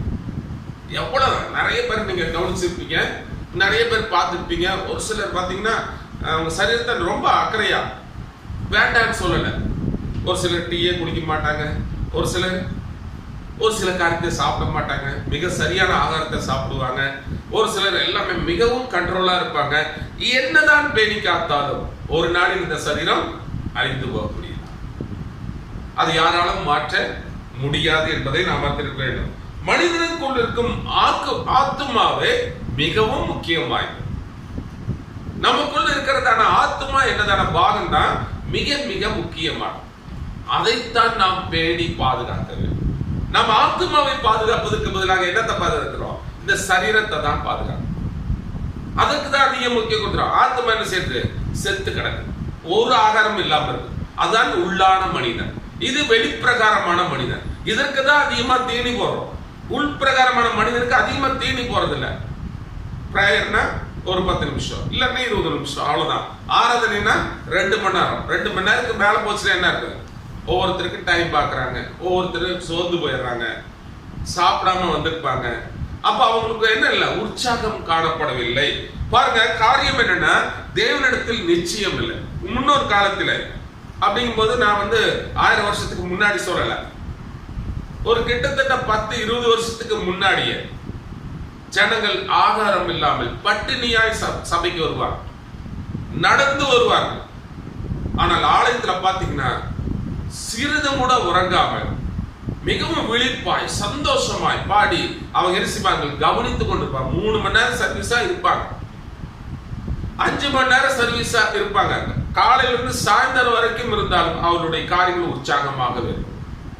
அவங்க பக்கத்துல போய் நீங்க கேட்டீங்க, சாப்பிட்டீங்களா? இல்ல, நாங்க பாசிங்காவே வந்திருக்கோம்.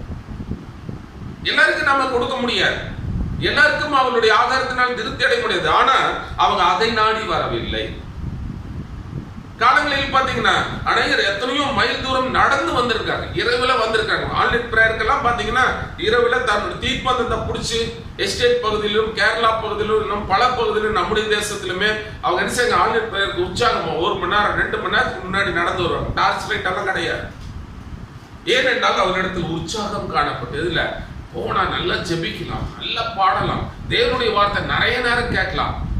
அதிலே அவர்கள் நிச்சயமுடையவதாங்க. இன்னைக்கு அது எங்கே போயிடுச்சு? இன்னைக்கு எல்லாமே டைம், ஏன்னா வேற வேலை இருக்கு. இந்த வேலை, அதாவது தேவனுடைய வார்த்தையை விட அதிக முக்கியமான வேலைகள் நமக்கு இருக்கிறபடினால்தான் தேவனுடைய வார்த்தை நாடப்படும். ஏன்னா இதுல நிச்சயம் இல்லை. கரெக்ட் தான் பிரதர், நம்ம எல்லாமே செய்யறது கரெக்ட் தான். ஆனா நமக்குன்னு வேலை எல்லாம் இருக்குதுல்ல, பிள்ளை இருக்கிறாங்கல்ல, மற்ற காரியங்கள் எல்லாம் செய்யணுமே. இல்ல, நீங்கள் வேதத்தை நேசித்தால் நிச்சயமாக எல்லாவற்றையுமே தேவன் பார்த்துக்கொள்ளும். முதலாவது தேவனுடைய ராஜ்யத்தையும் அவருடைய நீதியும் தேடுங்கள், பின்பு இவைகள் எல்லாம் கூட கொடுக்கப்படும் என்று சொன்னார். இந்த இடத்துல நாம் அறிவை உபயோகிக்கிறோம். தேவன் மேல ஒரு விசுவாசம் வரல. தேவன் சொல்வது கரெக்ட் தான், ஆனா மத்ததெல்லாம் நாம தான் பார்த்துக்கணும் அப்படிங்கிறார். ஆனா தேவன் என்ன சொன்னார்? நீ முதலாவது என்ன நேசி, நான் உன்னை எல்லாம் பார்த்துக்கிறேன் அப்படின்னா. நாம பார்ப்பது நல்லதா இருக்குமா, தேவன் நம்மை பார்ப்பது சிறந்ததா இருக்குமா? தேவன் நம்மை பாருங்க, எலியா நம்ம வாசித்த போது தேவன் எலியாவை பொறுத்த எலியா கவலையே இல்லை. சரி நம்ம பஞ்சம் சொல்லிட்டு வந்துட்டோம், நமக்கு சாப்பாட்டுக்கு என்ன வழி, அதெல்லாம் அவர் சிந்திக்கவே இல்லை. தேவன் சொன்னதை செய்தார். அப்படியானால் எலியாவுக்கு தேவன் தான் செய்யும். தேவன் அவருடைய எல்லா கவலையிலும் அவரை வச்சுட்டார். அதனால உங்கள் கவலைகளை எல்லாம் யார் மேல் வைத்து விடுங்க? அவர் மேல் வைத்து விடுங்க. அவர் உங்களை விசாரிக்கிறார். அப்போ எலியாத்துக்கு பாத்தீங்கன்னா அவர் கவனிக்கல. காக்கா வந்தது, சாப்பாடு கொடுத்தது, தண்ணி குடிச்சிருந்தாரு. தண்ணி வற்றி போக ஆண்டவருக்கு நான் தானே அவரை தண்ணி வற்றி போக மழை பெய்யாதுன்னு சொன்னேன். அப்ப நான் தான் அவருக்கு என்ன செய்யணும்? அப்போ தேவன் அதை ஏற்றுக்கொள்ள முன் வந்தார், அதை செய்ய முன் வந்தார். எலியா அதற்காக ஜெபிக்கல. ஆண்டவரே சாப்பாட்டுக்கு என்ன இந்த மாதிரி வச்சுட்டீங்க, நீங்க சொன்ன மாதிரி நான் போய் சொன்னேன், இப்போ எனக்கு திண்டாட்டமா இருக்கு, இல்லைன்னா நான் சொல்லியிருக்க மாட்டேன்ல அப்படின்னெல்லாம் எந்த பேர் இல்லை. அதுக்கு அடுத்ததாக தேவன் அதற்கு முன்னமே, அவன் சிந்திக்கும் முன்னமே தேவன் எலியாவின் இடத்தில் பேசினார். நீ போ, அந்த இடத்துக்கு, அந்த ஒரு விதவை வீட்டுக்கு போ, நான் உன்னை அங்கு போஷிப்பேன். எலியா விதவைக்கு போற சொல்றீங்களா? அவங்களே சாப்பாடு இல்லாம இருப்பாங்க, எனக்கு இப்படி சாப்பாடு வரும், அதை எல்லாத்தையும் நான் பார்த்துக்கிறேன், நீ அங்க போ, அங்க உனக்கு எல்லா காரியங்களும் கிடைக்கும். அங்க போன அவருக்கு எல்லா காரியங்களும் கிடைச்சது. பாருங்க, இதுதான் தேவனுடைய வார்த்தையா இருக்கிறது. அப்படியானால் இன்றைக்கு நாம எல்லா காரியங்களும் சரியாய் உள்ளதாக நாம் முடிவு செய்கிறோம், நினைக்கிறோம். இப்போ ஒரு சில காரியத்தை நாம் நினைக்கிறோம், அதெல்லாம் ஓரளவுக்கு நடக்கிற மாதிரி இருக்கு. ஒரு மாம்சபரமான காரியம், வேலையின் காரியம், திருமண காரியம், மற்ற காரியங்கள் எதுவாக இருக்கட்டும், பாருங்க எல்லாம் சரியாய் உள்ளதாக நாம் முடிவு செஞ்சிருக்கிறோம், நாம் நினைக்கிறோம். ஆனா அது தேவனுடைய வார்த்தைப்படி உள்ளதா என்பதை நிதானிக்க தவறு. இதுதான் நம்முடைய தவறா இருக்கு. நான் செய்யறது எல்லாமே சரியா இருக்கிறது. ஒருவேளை அவங்க வரலாம், ஒருவேளை அவங்க வராமல் இருக்கலாம், ஒருவேளை தேவனுடைய வார்த்தையை ஏற்றுக்கொள்ளாமல் இருக்கலாம். ஆனா நான் சரியாக எல்லா காரியத்தையும் செய்திருக்கிறேன் அப்படின்னு சொல்லிட்டு நாம நினைக்கிறோம். ஆனால் நாம் நினைத்தது தேவன் நினைத்தாரா?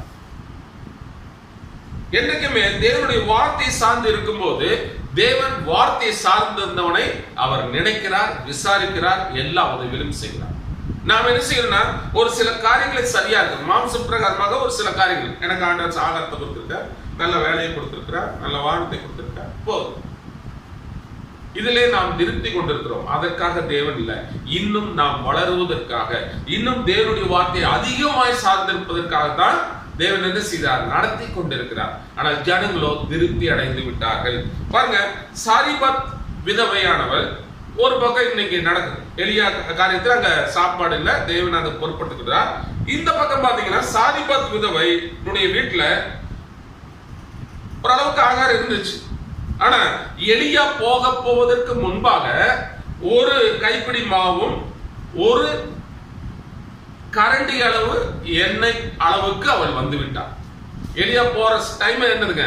ஒரு கரண்டி எண்ணெய், ஒரு கைப்பிடி மாவு, அந்த லிமிட் தான் இருக்குது, கடைசி நேரம் தான் இருக்கு.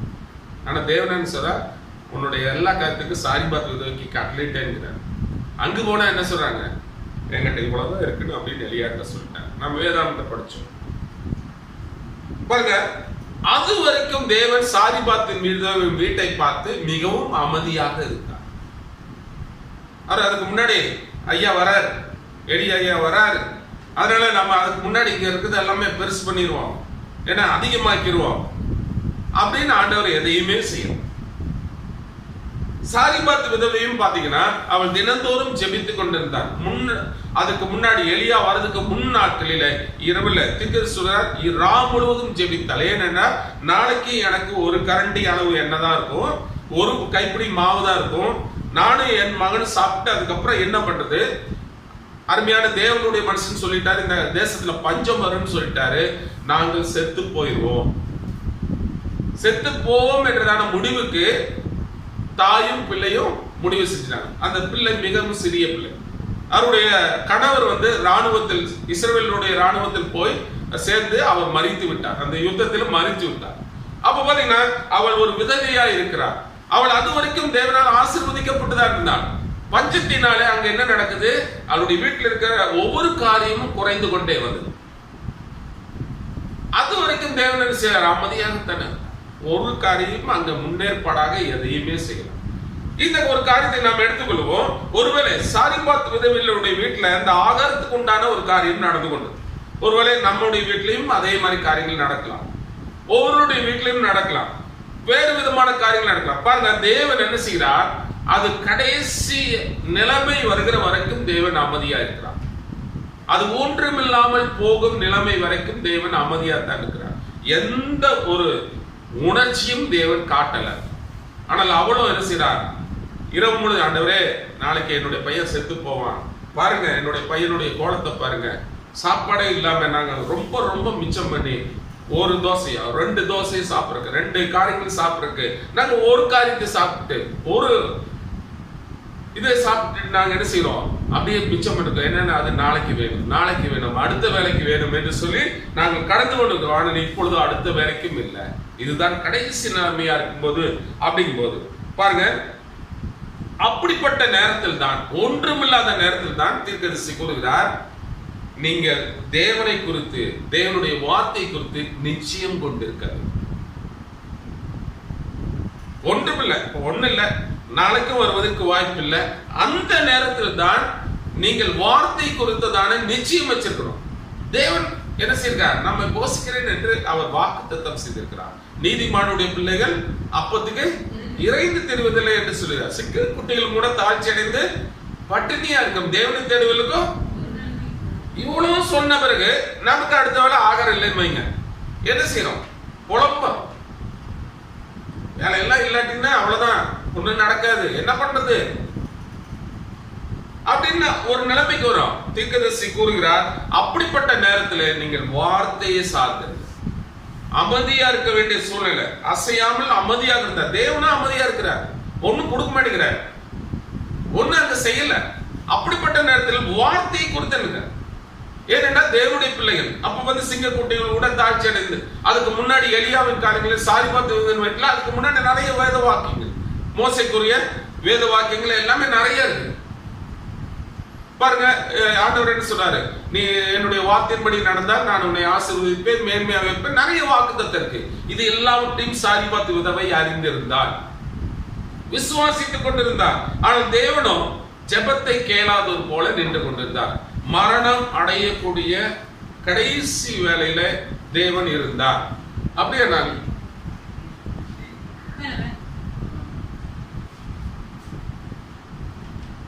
அந்த நேரத்தில் பாருங்க, அவள் விசுவாசத்தை இழக்கவில்லை.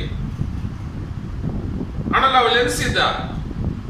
சரி, நாளைக்கு சாப்பிட்டு செத்து போலாங்கிறதுக்கு அவள் என்ன செய்திருக்கணும்? ஏதோ ஒண்ணு செஞ்சிருக்கணும். பாருங்க, தீர்க்கதரிசி கூறுகிறார், உங்கள் விசுவாசத்தின் விளைவு என்ன என்று காண தேவன் ஆவல் கொள்கிறார்.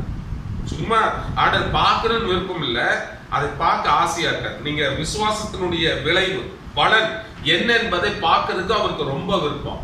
நல்லா யோசிச்சு பாருங்க, சாப்பாட்டுக்கு இல்ல, அடுத்த வேளை சாக போறாங்க, ஆனா இதை பார்க்க தேவன் விரும்புகிறார், ஆவல் கொள்கிறார் என்றால் எப்படி இருக்குன்னு நினைச்சு பாருங்க. நான் சாகிறதுக்கு நீங்க உங்களுக்கெல்லாம் இஷ்டமா அப்படின்னு நம்ம மத்தவங்களை பார்த்து கேட்கக்கூடிய கேள்வியா இருக்கு. தேவன் அந்த நேரத்தில் அந்த காரியத்தை தான் பார்க்க விரும்புகிறார். நீங்கள் எவ்வாறு நடந்து கொள்கிறீர்கள் என்பதை காண தேவனுக்கு பிரியம். இப்போ ஒன்றுமே இல்லை, அந்த நேரத்தில் நாம் எப்படி நடந்து கொள்கிறோம், எப்படி பேசிக் கொள்கிறோம், அதைத்தான் தேவன் பார்க்கிறார். நாம் அந்த இடத்துல தான் என்ன செய்கிறோம், சத்தம் போடுறோம், சண்டை போடுகிறோம், எல்லா காரியங்களும் செய்யறோம். தேவன் ஒண்ணுமே செய்ய முடியாது. ஒண்ணுமில்லாத நேரத்துல, எதையுமே நமக்கு முடியல அப்படிங்கிற நேரத்துல மிகவும் அமைதியா இருந்து தேவனுடைய வார்த்தை மட்டுமே சார்ந்து இருந்தா தேவன் என்ன செய்யற பாப்பாரு. 1 மணி நேரம் பாப்பாரு, 1 நாள் பாப்பாரு, 2 நாள் பாப்பாரு, பரவாயில்ல, அவள் தேவன் எப்படியாவது எனக்கு நடக்கும் என்று தேவன் எனக்கு வாக்குத்தத்தம் செய்திருக்கிறார். அதனால எப்பேற்பட்ட சூழ்நிலை வந்தாலும் நிச்சயமா என்னுடைய சித்தப்படி நான் தேவனுக்கு வைத்த விண்ணப்பத்தின்படி அவர் செய்து முடிப்பார். பாப்பாரு இவ்வளவு தூரம் பொறுமையா இருந்தாங்க, இனிமேல் அவங்களுடைய பொறுமை சோதிக்க வேண்டாம். தேவன் காட்சியில வந்தார். ஒருவேளை ஆதாரமே இல்லை, வெயிட் பண்றோம், ஏதாவது ட்ரை பண்றோம் வேலைக்கு, இல்லைன்னா எப்படியாவது காசு வருமா அப்படின்னு சொல்லிட்டு மற்றவங்கிட்ட கடனும் கேட்கிறோம், ஒன்றுமே இல்லைன்னு வச்சுக்கோங்க. என்ன நினைக்கும், நாம் ஏன் அடுத்த முயற்சி எடுக்க வேண்டும்? தேவன் வாக்குத்தத்தம் செய்திருக்கிறார். அப்படியானால் எலியாவை போஷித்த தேவன் நம்மை போஷிக்க முடியும் என்றதான ஒரு நிச்சயம் இருந்தா தான் தேவன். ஆனால் அந்த நேரத்துல நம்முடைய நடவடிக்கைகளை தேவன் உற்று கவனிக்க ஆயத்தமா விருப்பம் கொள்கிறார். அந்த நேரத்துல நாம் டென்ஷன் ஆகிறோமா, சண்டை போடுறோமா, வாக்குவாதம் பண்றோமா, இல்லைன்னா மற்ற காரியங்களை முயற்சி செய்யறோம், எதையுமே செய்யாமல் இருந்தார் தேவன் சாரிபாத்தின் விதவையை ஆசீர்வதித்த தேவன் இன்றைக்கும் இருக்கிறார். அவர் நேற்றும் இன்றும் என்றுமே மாறாதவராய் இருக்கிறார். பாருங்க, அவர் விசுவாசத்தின் மூலமாவே பதிலளிக்க வேண்டியவராய் இருக்கிறார். நாம் என்ன நினைச்சிருக்கிறோம், ஜம்மனா அனர்வல்ல, நம்முடைய விசுவாசத்தை பார்த்து, அளவை பார்த்து, அதனுடைய பொறுமையை பார்த்து தேவன் என்ன செய்கிறார், அந்த விசுவாசத்தின் படிதான் பதிலளிக்கும். அவர் வேறு விதத்தில் பதிலளிக்க முடியாது. விசுவாசம் என்பது என்ன? வார்த்தை தான். வார்த்தைன்னா விசுவாசம் தான். அப்ப அந்த விசுவாசத்தின் அளவை பார்த்து இனிமேல் என்ன செய்யக்கூடாது, நாம தங்கி இருந்துடக்கூடாது, அவர்களை ஆசீர்வதிக்கணும். பாருங்க, யோபுக்கு எத்தனை நாள் அந்த சோதனை இருந்துச்சு தெரியாது. ஆனா அந்த சோதனையின் முடிவில் யோபுக்கு என்ன இருக்கு, வெற்றி கிடையாது. எத்தனை நாள் இருந்தது தெரியாது. ஃபர்ஸ்ட் ஆண்டவர் தான் கொடுத்தார், அப்படிதான் சாத்தான் கூறுகிறான்.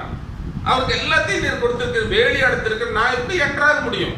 நீர் அவரை ஒன்னும் சோதிச்சு பார்க்கலையே. நீ சோதிச்சாலும் சரி, சோதிக்காட்டினாலும் சரி, அவன் எனக்கு மிகவும் உண்மையா இருப்பான் என்றதானே ஒரு விசுவாச அறிக்கை தேவை. பாருங்க, வேண்டும் என்றே சாத்தானை தூண்டுனது போல அங்கு தெரிகிறதா இருக்கிறது. ஆனாலும் யோபு என்ன செய்தார், எந்த காரியத்தையுமே அங்கு அவர் தேவனுக்கு விரோதமாக பேசல. பாருங்க, விசுவாசத்தின் மூலமாவே பதில் அளிக்கிறார். சரீரங்கள் விசுவாசத்தை விட்டு போய்விட்டார், நம்முடைய காரியங்கள் விசுவாசத்தை விட்டு போய்விட்டால் தேவன் பதில் அளிக்க முடியாது. நான் விசுவாசமா இருக்கிறேன், அண்டா போஸ்பா அப்படின்னு சொல்லிட்டு இருக்கிறேன்னு வச்சுக்கோங்க. எனக்கு அடுத்த வேளை ஆகாரம் வரல, நைட்டு வரல, அடுத்த நாள் வரல, மிகவும் பசியா இருக்கு, கேட்கறதுக்கும் சங்கடம், அந்த இடத்துல பிச்சை எடுக்கிறதுக்கும் வெட்கம், எல்லாமே இருக்குது. தேவன் என்ன செய்யறார், நான் விசுவாசம் பண்ணுற பரவாயில்ல ஆண்டவரே, நீர் எப்ப வேணாலும் கொடு ஆண்டவரே அப்படிங்கிட்டு இருந்தால் மாத்திரமே அவர் பதில் அளிக்க முடியும். நான் பாக்குறேன், நைட்டு பாக்குறேன், நாளைக்கு பாக்குறேன், நாளைக்கு சாயந்தரம், இனிமேல் நம்ம இருந்து செத்து போயிடுவோம், எங்கேயாவது போய் சாப்பிட்டுட்டு வந்தோம், என்ன வேணா திருடியாக சாப்பிட்டு வந்தோம்னு ஒரு நிலைமைக்கு போற, அப்போ தேவன் பதிலளிக்க முடியாது. எனக்கு வேண்டும் என்றால் அந்த நேரத்தில் அந்த ஆகாரம் திருப்தியாது, அடுத்த வேலைக்கு நான் திரும்பவும் அவரிடத்தில் தான் வரும். பாருங்க, விசுவாசம் இருந்தால் மாத்திரமே தேவன் பதில் அளிக்க முடியும். வார்த்தை குறித்ததான நிச்சயம் இருந்தால் மாத்திரமே தேவன் அதன் மூலமா தான் உங்களுக்கு பதில் அளிக்க முடியும். வார்த்தையின் குறுக்கு வழியில தேவன் ஆசீர்வதிக்கிறவர் அல்ல. நான் ஆண்டவருக்கு காணிக்கை கொடுக்கிறேன், அதனால தேவன் ஆசீர்வதிக்கணும் அப்படின்னா அது வார்த்தை எத்தனை இருக்கு. நான் தசமாக கொடுக்கிறேன், என்ன தேவன் ஆசீர்வதிக்கிறார். ஒருவேளை ஆண்டவர் டெஸ்ட் பண்ணி பாக்குறாருன்னா, சரி தசமா எல்லாம் கொடுத்திருக்காரு, இவர் இதைத்தான் கவனிச்சிட்டு இருக்காரா அப்படின்னு பார்ப்பதற்கு தேவன் என்ன செய்யறார், அவர் ஆவல் கொள்கிறார், சற்று எல்லா காரியத்தையும் நிறுத்தி வைக்கிறார். அப்போ இவங்க எதை சார்ந்திருக்கு, ஒருத்தர் ஜெபம் பண்ணலாம், ஆண்டவரே நான் உமக்கு எல்லா காரியத்தையும் சரியா செஞ்சிருக்கேனே, எல்லாமே சரியாத்தான் போயிட்டு இருக்குது, ஏன் எனக்கு இந்த மாதிரி நிலைமை? தேவன் அவர் எதுல விருப்பப்படுகிறார்? தேவனுடைய வார்த்தை எனக்கு ஆண்டவர் கொடுத்தாலும் சரி, கொடுக்காவிட்டாலும் சரி, ஆண்டவரே நீர் எப்படி என்னை நடத்தணுமோ நடத்தணும்னு சொல்லும் போது தேவனுக்கு வேற வழி இல்ல, திரும்பவும் நம்மை ஆசீர்வதிப்பார். பாருங்க, சாத்ராக் மேஷாக் ஆபேத்நேகோ என்பவர்கள் தேவனை குறித்ததான காரியத்துல நிச்சயம் உடையவர்களாய் பாருங்க. அங்க அவர்களுக்கு ஒரு சோதனை வந்தது. அவர்கள் சாதாரண நபர்கள் அல்ல. அதற்கு முன்னமே தானியேல் சொன்ன தீர்க்கதரிசனத்தின்படி, சொப்பனத்தினுடைய அர்த்தத்தின்படி அவருக்கு மேன்மையான பதவிகள் நேபுகாத்தான் நேச்சாருடைய காலத்தில் கிடைத்தது. மாகாண அதிபதிகளாய் இருந்தார். சாத்ராக் சும்மா சாதாரண நபர், அவங்க தீயில போல. அப்போ அவளுக்கு முன்பதாகவே ஒரு கட்டளை பிறப்பித்தது. அங்க ஒரு பெரிய சிலையை ராஜா நிறுவினார். அது நேபுகாத் நேச்சாருடைய சிலை அல்ல, அது தானியேலுடைய சிலையாயிரம். வேதத்தை கவனிச்சீங்கன்னா நேபுகாத் நேச்சர். ஏனென்றால் இந்த சொப்பனத்தின் அர்த்தத்தை விவரித்தபடினால ராஜா என்ன செய்தார்? தானியேலை சேவிக்கவும் தூபம் காட்டவும் தொடங்கினான் என்று வேத வாக்கியம் இருக்கு. இந்த அர்த்தத்தெல்லாம் சொன்னதுனால அவரை கடவுளாவே ஆக்கிட்டார் ராஜா. அப்ப பார்க்கும்போது 30 அடி அகலம் 60 அடி உயரம் நினைக்கிறேன். அப்படிப்பட்ட பெரிய சிலை வச்சுட்டு இது எல்லாருமே வணங்கணும் அப்படின்னு கட்டளையிட்டார். வணங்காதவர்கள் எங்க போனா அக்னி சூளையில போடப்படுவார்கள் என்று கட்டளையிட்டார். எல்லாரும் விழுந்து வணங்கினார். இந்த காரியங்கள் எல்லாமே அறிந்து இந்த 3 பேர் மாத்திரம் வணங்காமல் நின்று கொண்டே இருந்தார். ராஜா பார்த்து, ஏன்னா மாகாண அதிபதிகளா இருக்கிறாங்க, ஒருவேளை காது கேட்காம இருந்திருக்கலாம், ஒருவேளை அதனுடைய காரியத்தை உணர்ந்து கொள்ளாமல் இருக்கலாம் சொல்லிட்டு மீண்டும் அவரிடத்தில் போய், ஐயா உங்களுக்கு மறுபடியும் இசை செய்தோம், மறுபடியும் அந்த பாடல் பாடப்படும், நீ தாழ விழுந்து பணிந்து கொண்டார். நீங்க ரொம்ப எல்லாம் விழுந்து பணிந்தோ இல்லைன்னா மக்களுக்காக ஒரு சில தலையை மாத்திரம் தாழ்த்துங்கள் அப்படின்னு கூட சொல்லி இருக்கலாம். அவங்க சொல்லிட்டாங்க உறுதியாக, நாங்கள் வணங்க மாட்டோம். நாங்கள் நீங்க நிறுத்தின எந்த சிலையாக, எங்க சீனியர் எங்களுடைய பாஸ்டருடைய சிலையை நீங்க வச்சிருந்தாலும் நாங்க நிச்சயமா வணங்க மாட்டோம். எங்களுடைய மோசே தேவனுடைய வார்த்தையானது வணங்கக்கூடாது என்று சொல்லி அவர் ராஜா கோபம் வந்துச்சு.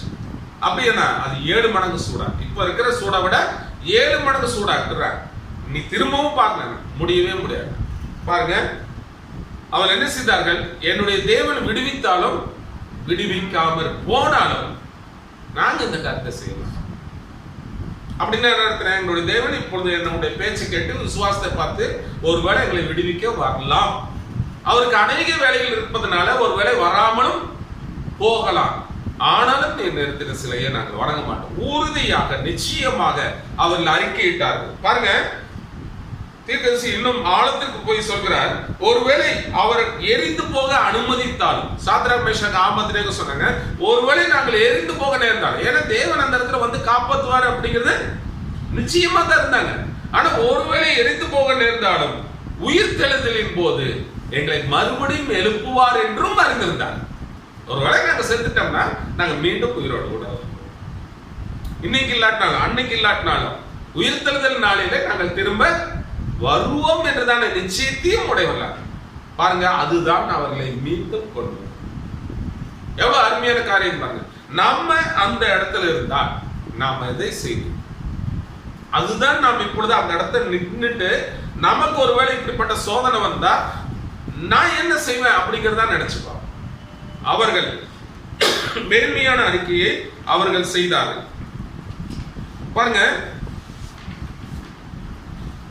சாத்தான் யோபுவை என்ன செய்தான்? சோதித்தான். அதே சமயத்தில் அதோடு கூட நின்று வரல, சாத்தான் யோபுவை ரகசிய பாவி என்று குற்றம் சாட்டினான். நண்பர்கள் மூலமா, நீ இப்படி எல்லாம் தப்பா செஞ்சதுனாலதான் உனக்கு இந்த மாதிரி வந்துச்சு, நீ நீதிமானெல்லாம் கிடையாது. அப்ப யோபு சொல்றாரு, நான் எல்லாருக்காகவும் ஜெபம் பண்ணேன், என் பிள்ளைகளுக்காகவும் பலி செலுத்தினேன், எல்லாமே நான் மிக சரியா செலுத்தினேன்.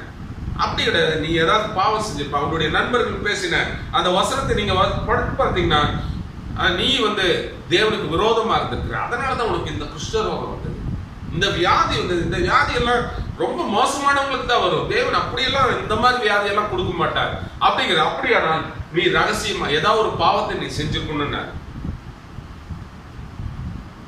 யோபுவுக்கு ஒன்றுமே இல்லாம இருந்தது, வியாதி கொடிதா இருந்தது.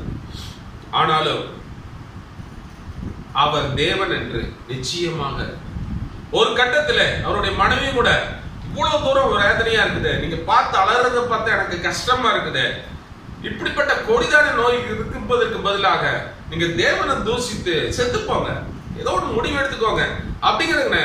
ஏன்னா அவள் அதை பார்த்து வேதனை பார்த்து தான் அவளுக்கு புலம்புறா. வேண்டும் என்றெல்லாம் புலம்பல.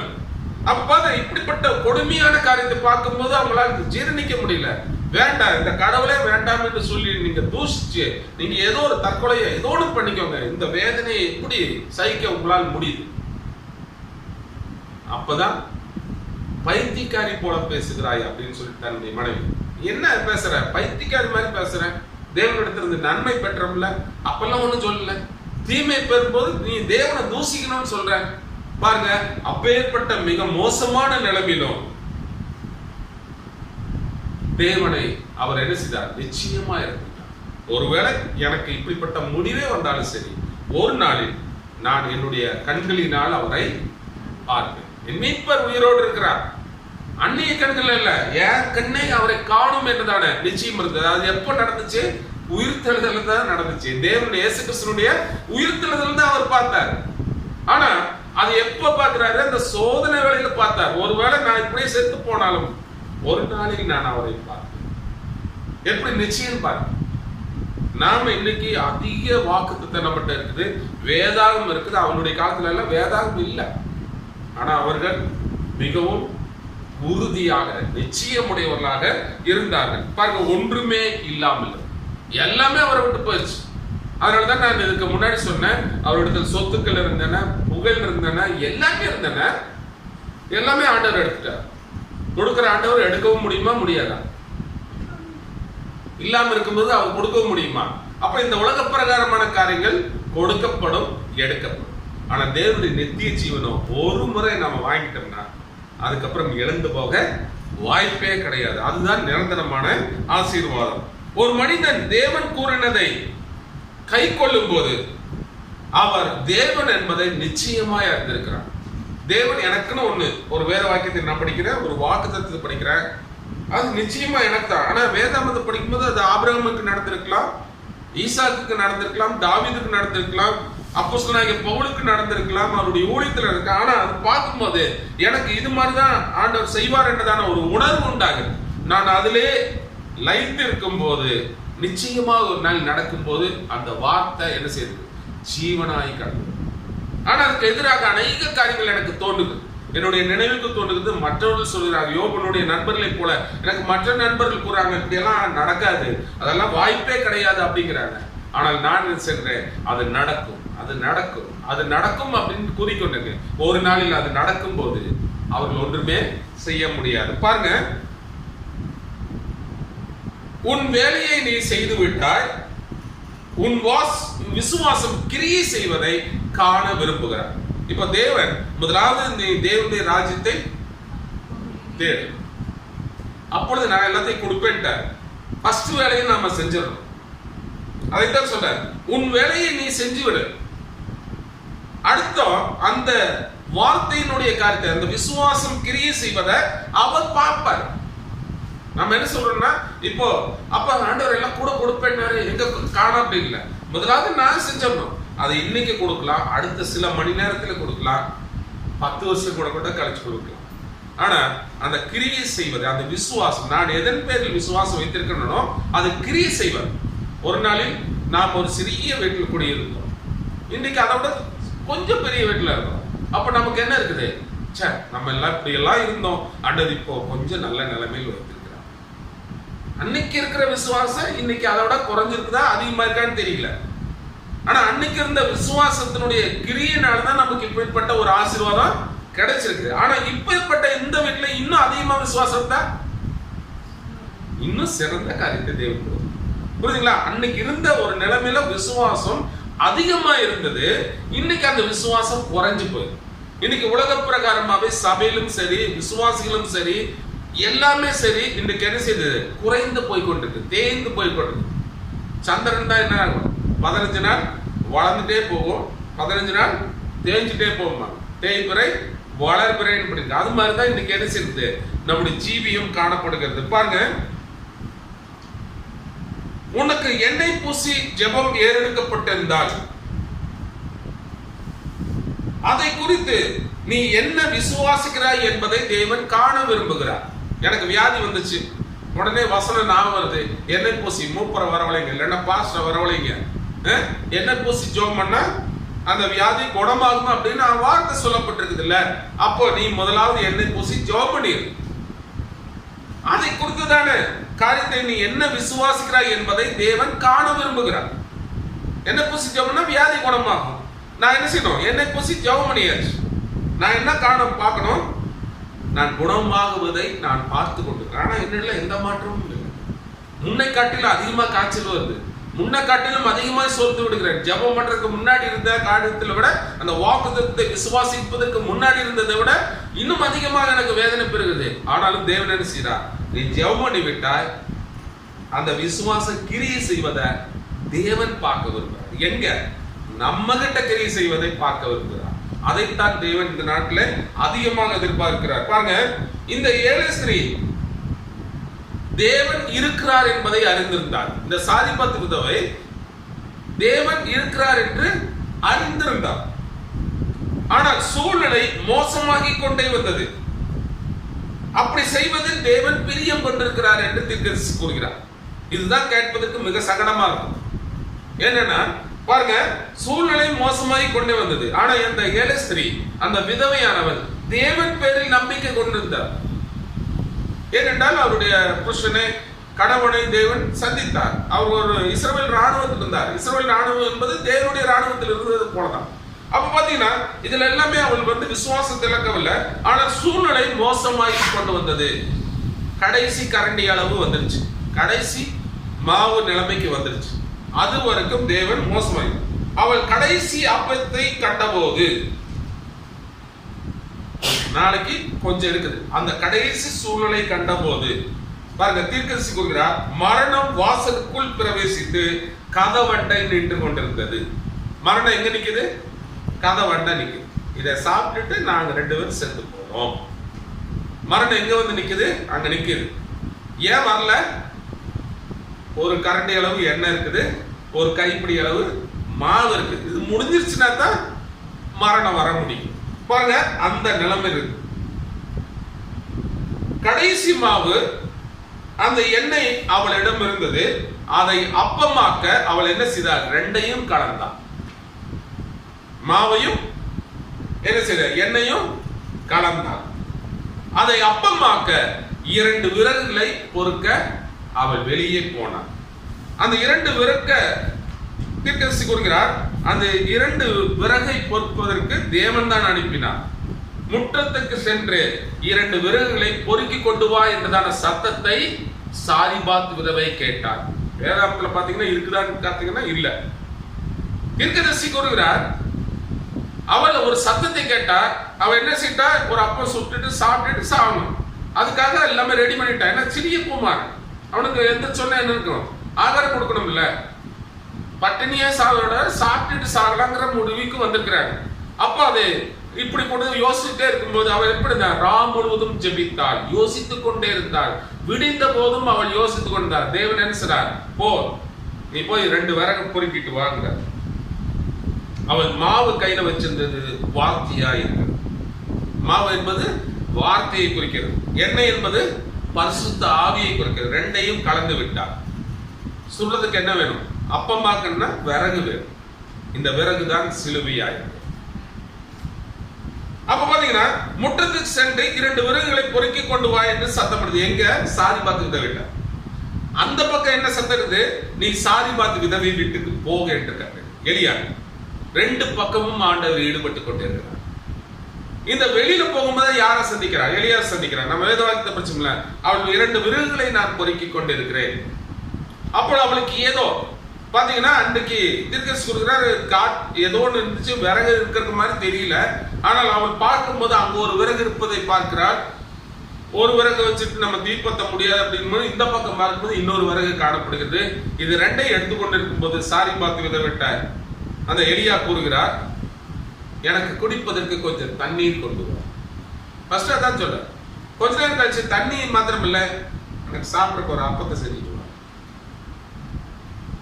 அந்த மனுஷனுக்கு என்ன தெரியும் இங்க இருக்கிற நிலைமை? அந்த தேவனுடைய மனுஷனுக்கு ஒண்ணும் தெரியல அப்படின்னு நினைச்சிட்டு இருக்கிறான். ஆனா உண்மையில தெரியல. சாரிபாத் விதவைக்கு ஆதாரம் இருக்கணும். அப்ப எலியா என்ன முடிவு பண்ணிட்டாரு? தைரியமாவே கேட்கிற, சரி தண்ணி கொண்டு வாமா, அவ்வளவு தூரம் நடந்து வந்திருக்கிறேன், தண்ணி கொண்டு வா, அப்படியே கொஞ்சம் அப்பம் கொண்டு வா, பசியா இருக்குது அப்படின்னு சொல்லியிருக்கிற. அப்பதான் அவள் அறிக்கை செய்கிறார், ஆண்டவரே இந்த மாதிரி ஒரு காரியத்தில் இருந்துச்சு, அதற்காக தான் 2 விறகு பொறுக்க வந்தேன். ஏன்னா யார் 2 விறகு பொறுக்கிறத தீர்க்கதரிசி பார்த்திருக்கணும். எப்படி சாரிபாத் விதம்னு அவருக்கு தெரியும். தேவன் அடையாளங்கள் மூலமாக பேசக்கூடிய பாருங்க, இருவரும் கீழ்ப்படுகின்றனர். அங்கேயும் சாப்பாட்டுக்கு வழி இல்லை எலியாக்கு, இங்கேயும் சாப்பாட்டுக்கு அடுத்த நேரத்துக்கு வழி இல்லை. இருவரும் தேவனுடைய வார்த்தைக்கு முற்றிலுமாய் கீழ்ப்படியும் போது அங்கு தேவனுடைய அற்புதத்தை காண முடியும். பாருங்க, போதகர் வார்த்தையை பிரசங்கித்து அதை கேட்கிறவன் விசுவாசித்து செயல் புரிந்தார். போதகர் வார்த்தை மாத்தான் இருக்கணும். பாசு பேசிட்டார், அவருக்கு என்ன அடுத்த வேலை, நம்மளுக்கு என்ன ஆகாரம் அப்படின்னு நம்மளுக்கு தான் தெரியல. போதகர் கேட்பதை, போதகர் பிரசங்கிப்பதை விசுவாசித்து அதை கேட்கிறவனும் விசுவாசித்து செயல் புரிந்தால் அங்கு ஏதாவது ஒன்று நிகழ்ந்தே ஆக வேண்டும். நான் இன்னைக்கு மெசேஜ் கேட்டேன், அந்த மெசேஜின் படி நான் ஜெபிக்க போறேன், விசுவாசிக்க போறேன் அப்படின்னா அங்க நிச்சயமா நடக்குங்கிற. அப்ப யார்கிட்ட இருக்குது? போதகர்கிட்ட மாத்திர விசுவாசம். போதகர் வார்த்தையை பிரசங்கிக்கிறார், அதை கேட்கிறவங்க வார்த்தையை விசுவாசிக்கணும். அப்பதான் அங்க அற்புதம் நடக்கும். பாருங்க, உன் தண்ணீரையும் உன் அப்பத்தையும் என்னிடத்தில் கொண்டு வா என்று சத்தம் இடுகிறது. இந்த சத்தம் எதை போல செய்கிறது? இயேசு கிறிஸ்து செய்த பிரசங்கத்தை போல. முதலில் தேவனுடைய ராஜ்யத்தையும் அவருடைய நீதியும் தேவை. முதலில் இருக்கிற அப்பத்தையும் தண்ணீரையும் எனக்கு கொண்டு வா, அப்புறம் நீயும் உன்னுடைய குமாரனுக்கு பண்ணலாம் அப்படிதானே சொல்றாரு. பண்ணலாம் அப்படின்னா நடக்குமா நடக்காதா அப்படிங்கிற அந்த வேர்டு தான். ஆனாலும் எலியா அப்பவே சொல்லிட்டாரு, இந்த மழை வரும் வரைக்கும் உன்னிடத்துல எதுவுமே குறையாது. அங்க எப்படி நடக்குதா? ஒரு சட்டி நிறைய, அங்க இருக்கிற சட்டி எல்லாம் மாவாயிடுச்சா? அந்த ஒரு சின்ன அடையும் செய்வதற்கு தான் விறகு பொறுக்கிட்டு போனான். அதை செஞ்சுட்டு அது அப்படியே தான், அங்க மிச்சம் எல்லாம் ஒண்ணும் இல்லை. சரி ஐயா கொஞ்சம் பெருசா பண்ணிட்டு சின்னதா நம்ம பையனுக்கு கொடுத்துடலாம், பசி தாங்க மாட்டான், சின்ன பையனா இருக்கான் அப்படின்னு சொல்லிட்டு அதுல இருந்து கொஞ்சத்தை எடுத்துட்டு சின்ன சப்பாத்தியோ சின்ன தோசையோ செய்யல, முழுசுமா போய் வச்சாச்சு. அடுத்ததுக்கு அங்க எல்லாமே காலி, சுத்தமா காலி ஆயிடுச்சு. எப்படி இருக்குன்னு ஒரு தாய்க்கு பாருங்க. ஒரு குமாரன், பெரிய குமாரனா இருந்தா கூட ஏதோ சம்பாதிச்சுட்டு வந்திருப்பான். ஆனா சின்ன குமாரன் ஐயாவும் கேட்டுட்டாரு, எல்லாத்தையும் கொண்டு வந்தாச்சு.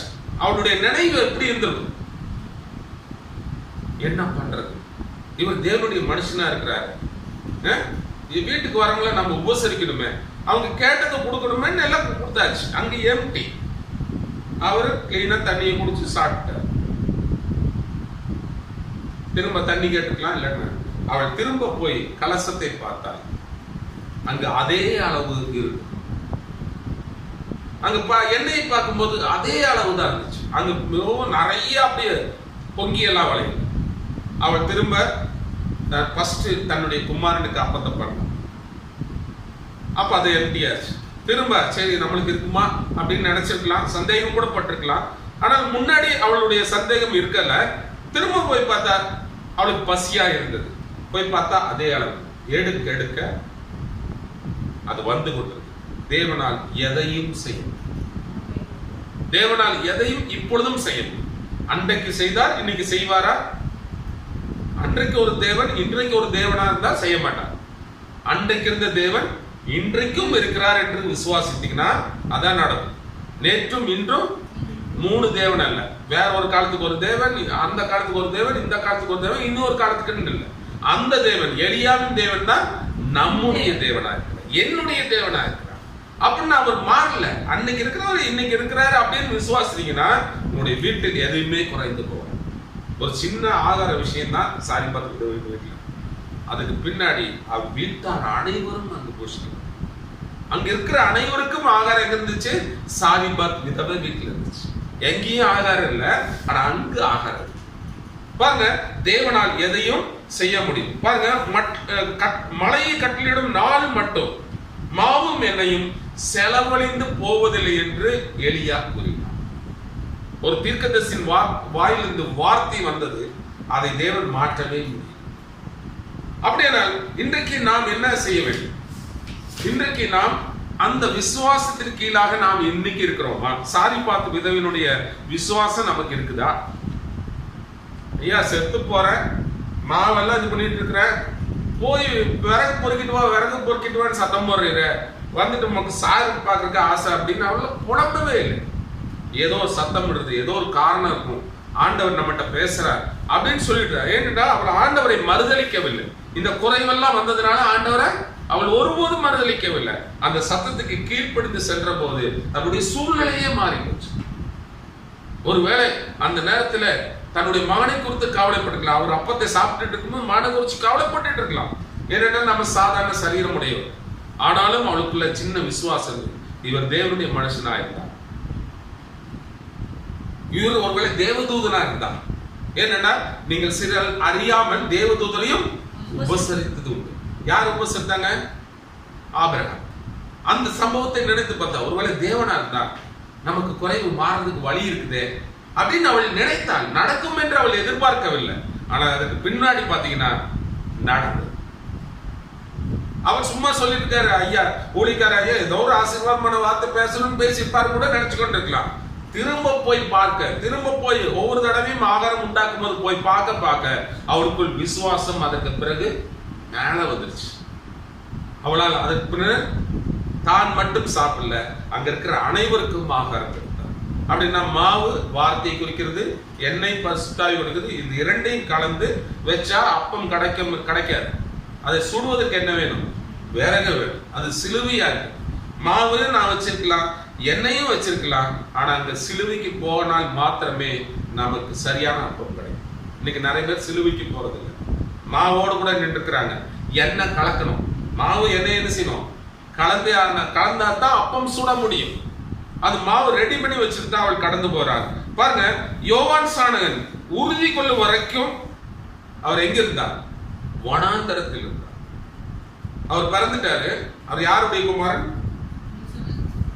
எலிசபெத் சகரியா குமாரன். சகரியாரு அந்த வருஷத்து ஆசாரியர், பாஸ்டர். அவர் போயிட்டாருன்னா அந்த வேலைக்கு யார் வருவாரு? அவர் தான் வரணும். ஏன்னா அப்ப அந்த முறைமை தான் இருந்துச்சு. அவர் அங்க வரல. ஆண்டவர் என்ன செய்யறார்? பிறந்தோடனே காட்டுக்கு அனுப்பிச்சிட்டார். மேசியாவை அறிந்து கொள்வதற்காக மேசியா வரும் வரைக்கும் அவர் வனாந்தரத்தில் இருந்தார். ஏன்னா ஒரு நிச்சயம் வேணும். யார் மேசியா தெரியாது, பின்னாடிதான் தெரியும் நம்ம சொந்தக்காரர் தான் அப்படின்னு. அதாவது உறவு வழியில பார்த்தா ஒண்ணு விட்ட தம்பி சகோதரன் அவன் முறைமையில் தான் வருது. ஆனா அவருக்கு தெரியுமா இவர் தான் மேசியான்னு? அந்த நிச்சயத்தை அவர் உறுதி கொள்கிற வரைக்கும் வனாந்தரத்தில் இருந்தார். அப்ப அவருக்கு ஒரு தரிசனம் அளிக்கப்பட்டது. அதைத்தான் யோவான் 1ஆம் அதிகாரம், நானும் இவரை அறியாதிருந்தேன் அப்படின்னு யோவான் சொல்கிறார். ஆனால் நீ யாருக்கு ஜெபிக்கும் போது, யாருக்கு ஞானஸ்நானம் கொடுக்கும் போது புறாவை போல அங்கு ஒரு காரியம் நடைபெறுகிறதோ அவர் தான் மேசியா அப்படிங்கிற ஒரு காரியம். அதற்காகத்தான் அவர் ஞானஸ்நானத்தை அடையாளமாக வைத்துக் கொண்டார். ஒவ்வொருக்கும் ஞானஸ்நானம் கொடுத்திருக்கார். ஞானஸ்நானம் கொடுக்குறவங்க எல்லாம் திட்டிட்டு இருக்காரு. வரும் கோபத்துக்கு தப்பித்துக்கொள்ள உங்களுக்கு வகை காட்டினார், இந்த வழி காட்டினது யாரு அப்படின்னு சொல்லி போட்டு அவங்க எல்லாத்தையும் சத்தம் போட்டு இருக்கிறார். ஆனா இதை செய்யும் போது ஒரு சமயம், அது ஒரு நாளா இருக்கலாம், இல்லைன்னா ஒரு வருஷம் கூட காத்திருந்திருக்கலாம்.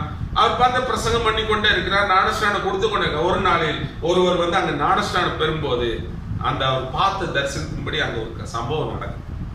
பார்த்தோன்ன அப்பதான் இதோ உலகத்தின் பாவத்தை சுமந்து தீர்க்கிற தேவாட்டுடைய ஆண்டவரே, நான் உம்மாலே ஞானஸ்நானம் பெற வேண்டியதா இருக்க, என்னிடத்துல ஏங்க வர்றீங்க? இல்ல, நமக்கு நான் தரிசனம் அளிச்சேன்ல, அந்த தரிசனம் நிறைவேறினா நீ எனக்கு கொடு, இப்படி எல்லா நிதியும் நிறைவேற்றுவது நமக்கு ஏற்றதா இருக்குது அப்படின்னு சொல்லிட்டு ஞானஸ்நானம் எடுக்கும் போது பரிசுத்த புறாவை போல இறங்குறதை யார் மட்டும் பார்த்தா? யோவான் ஸ்நானகன் மட்டும்தான் பார்த்தார். அங்க இருக்கிற எந்த ஜனங்களும் பார்க்கல. ஜனங்கள் இந்த வேத வாக்கியத்தை வச்சுக்கொண்டு பாருங்க, புறா பரிசுத்தாவி கீழே வராரு, குமாரன் நாங்க ஜலத்துல நிக்கிறாரு, பீதா அங்க பேசுறாரு. 3 பேர் இருக்காங்களா? ஜனங்களுடைய வியாக்கியானம் பாருங்க, அங்க அது இல்ல, அது யோவானுக்கு கொடுக்கப்பட்ட அடையாளம். பாருங்க, இன்றைக்கு செய்தியை குறித்ததான காரியத்துல நிச்சயமுடையவர்களாய் இன்றைக்கு அநேகர் இல்ல. ஜனங்கள் எந்த சபையிலும் இல்ல. ஜனங்கள் செய்தியை குறித்ததான காரியத்துல நிச்சயமுடையவர்களா இல்ல. ஜனங்கள் தான் வாஞ்சையா இருக்க வேண்டும். போதகர் அவருடைய கடமை இன்னைக்கு ஸ்தான சபையா இருக்கட்டும், உண்மையான சபையா இருக்கட்டும், இன்னைக்கு போதகர் எல்லா போதிலும் தங்களுடைய கடமை செஞ்சுட்டு தான் இருக்கிறாங்க. அவங்க செய்தியை கொடுத்துட்டு தான் இருக்கிறாங்க. இன்டர்நெட்லயோ பதிவு பண்ணி அவங்க வீட்டுல எல்லாத்தையும் உட்கார வச்சு பிரசங்கம் பண்ணிட்டு தான் இருக்கிறாங்க. எத்தனை விசுவாசிகள் இதையும் கவனிச்சுட்டு இருக்கிறாங்க. அந்த நேரத்துல அவங்க தங்களுடைய சொந்த வேலையை எத்தனை பேர் பார்த்துட்டு இருக்கிறாங்க.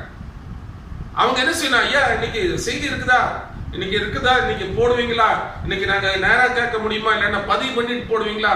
ஒரு மெசேஜ் இன்னைக்கு ஸ்தாபன சபையில் இருக்கிறவங்களும் கேட்கறது இல்ல. ஏனென்றா அவங்களுக்கு செய்திக்கு நிறைய இருக்கு. யூடியூப்ல நிறைய பேர் செய்தி எழுதிருக்கிறாங்க. அவங்களுக்கு ஏராளமான செய்தி இருக்குன்னு நினைச்சிட்டு இருக்கிறாங்க.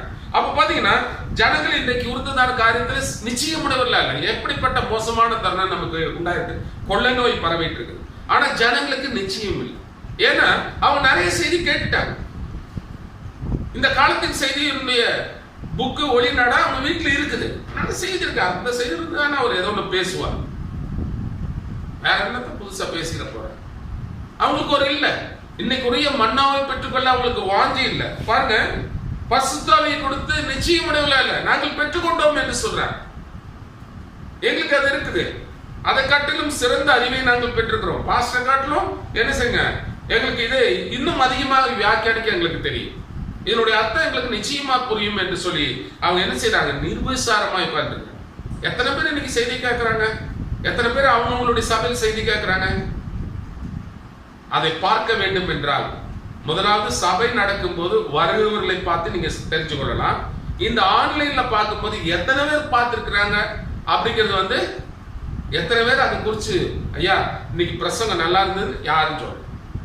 ஆனா நேரம் இருக்கும்போது சொல்லியிருக்கிறாங்க. சபைக்கெல்லாம் வரும்போது சொல்லியிருக்கிறாங்க. அது எந்த விதத்தில் சொன்னாங்கன்னு தெரியல. ஆனா இன்றைக்கு அதன் நிலை என்ன? நிச்சயமானது தேவனை குறித்ததான வார்த்தை அறியக்கூடிய வாஞ்சியானது குறைந்து கொண்டு வந்து இன்னைக்கு சுத்தமா சர்ச்சில் உங்களுக்கு இன்னைக்கு எல்லா வேலையும் செய்வாங்க. அப்படிப்பட்ட ஒரு காரியம்.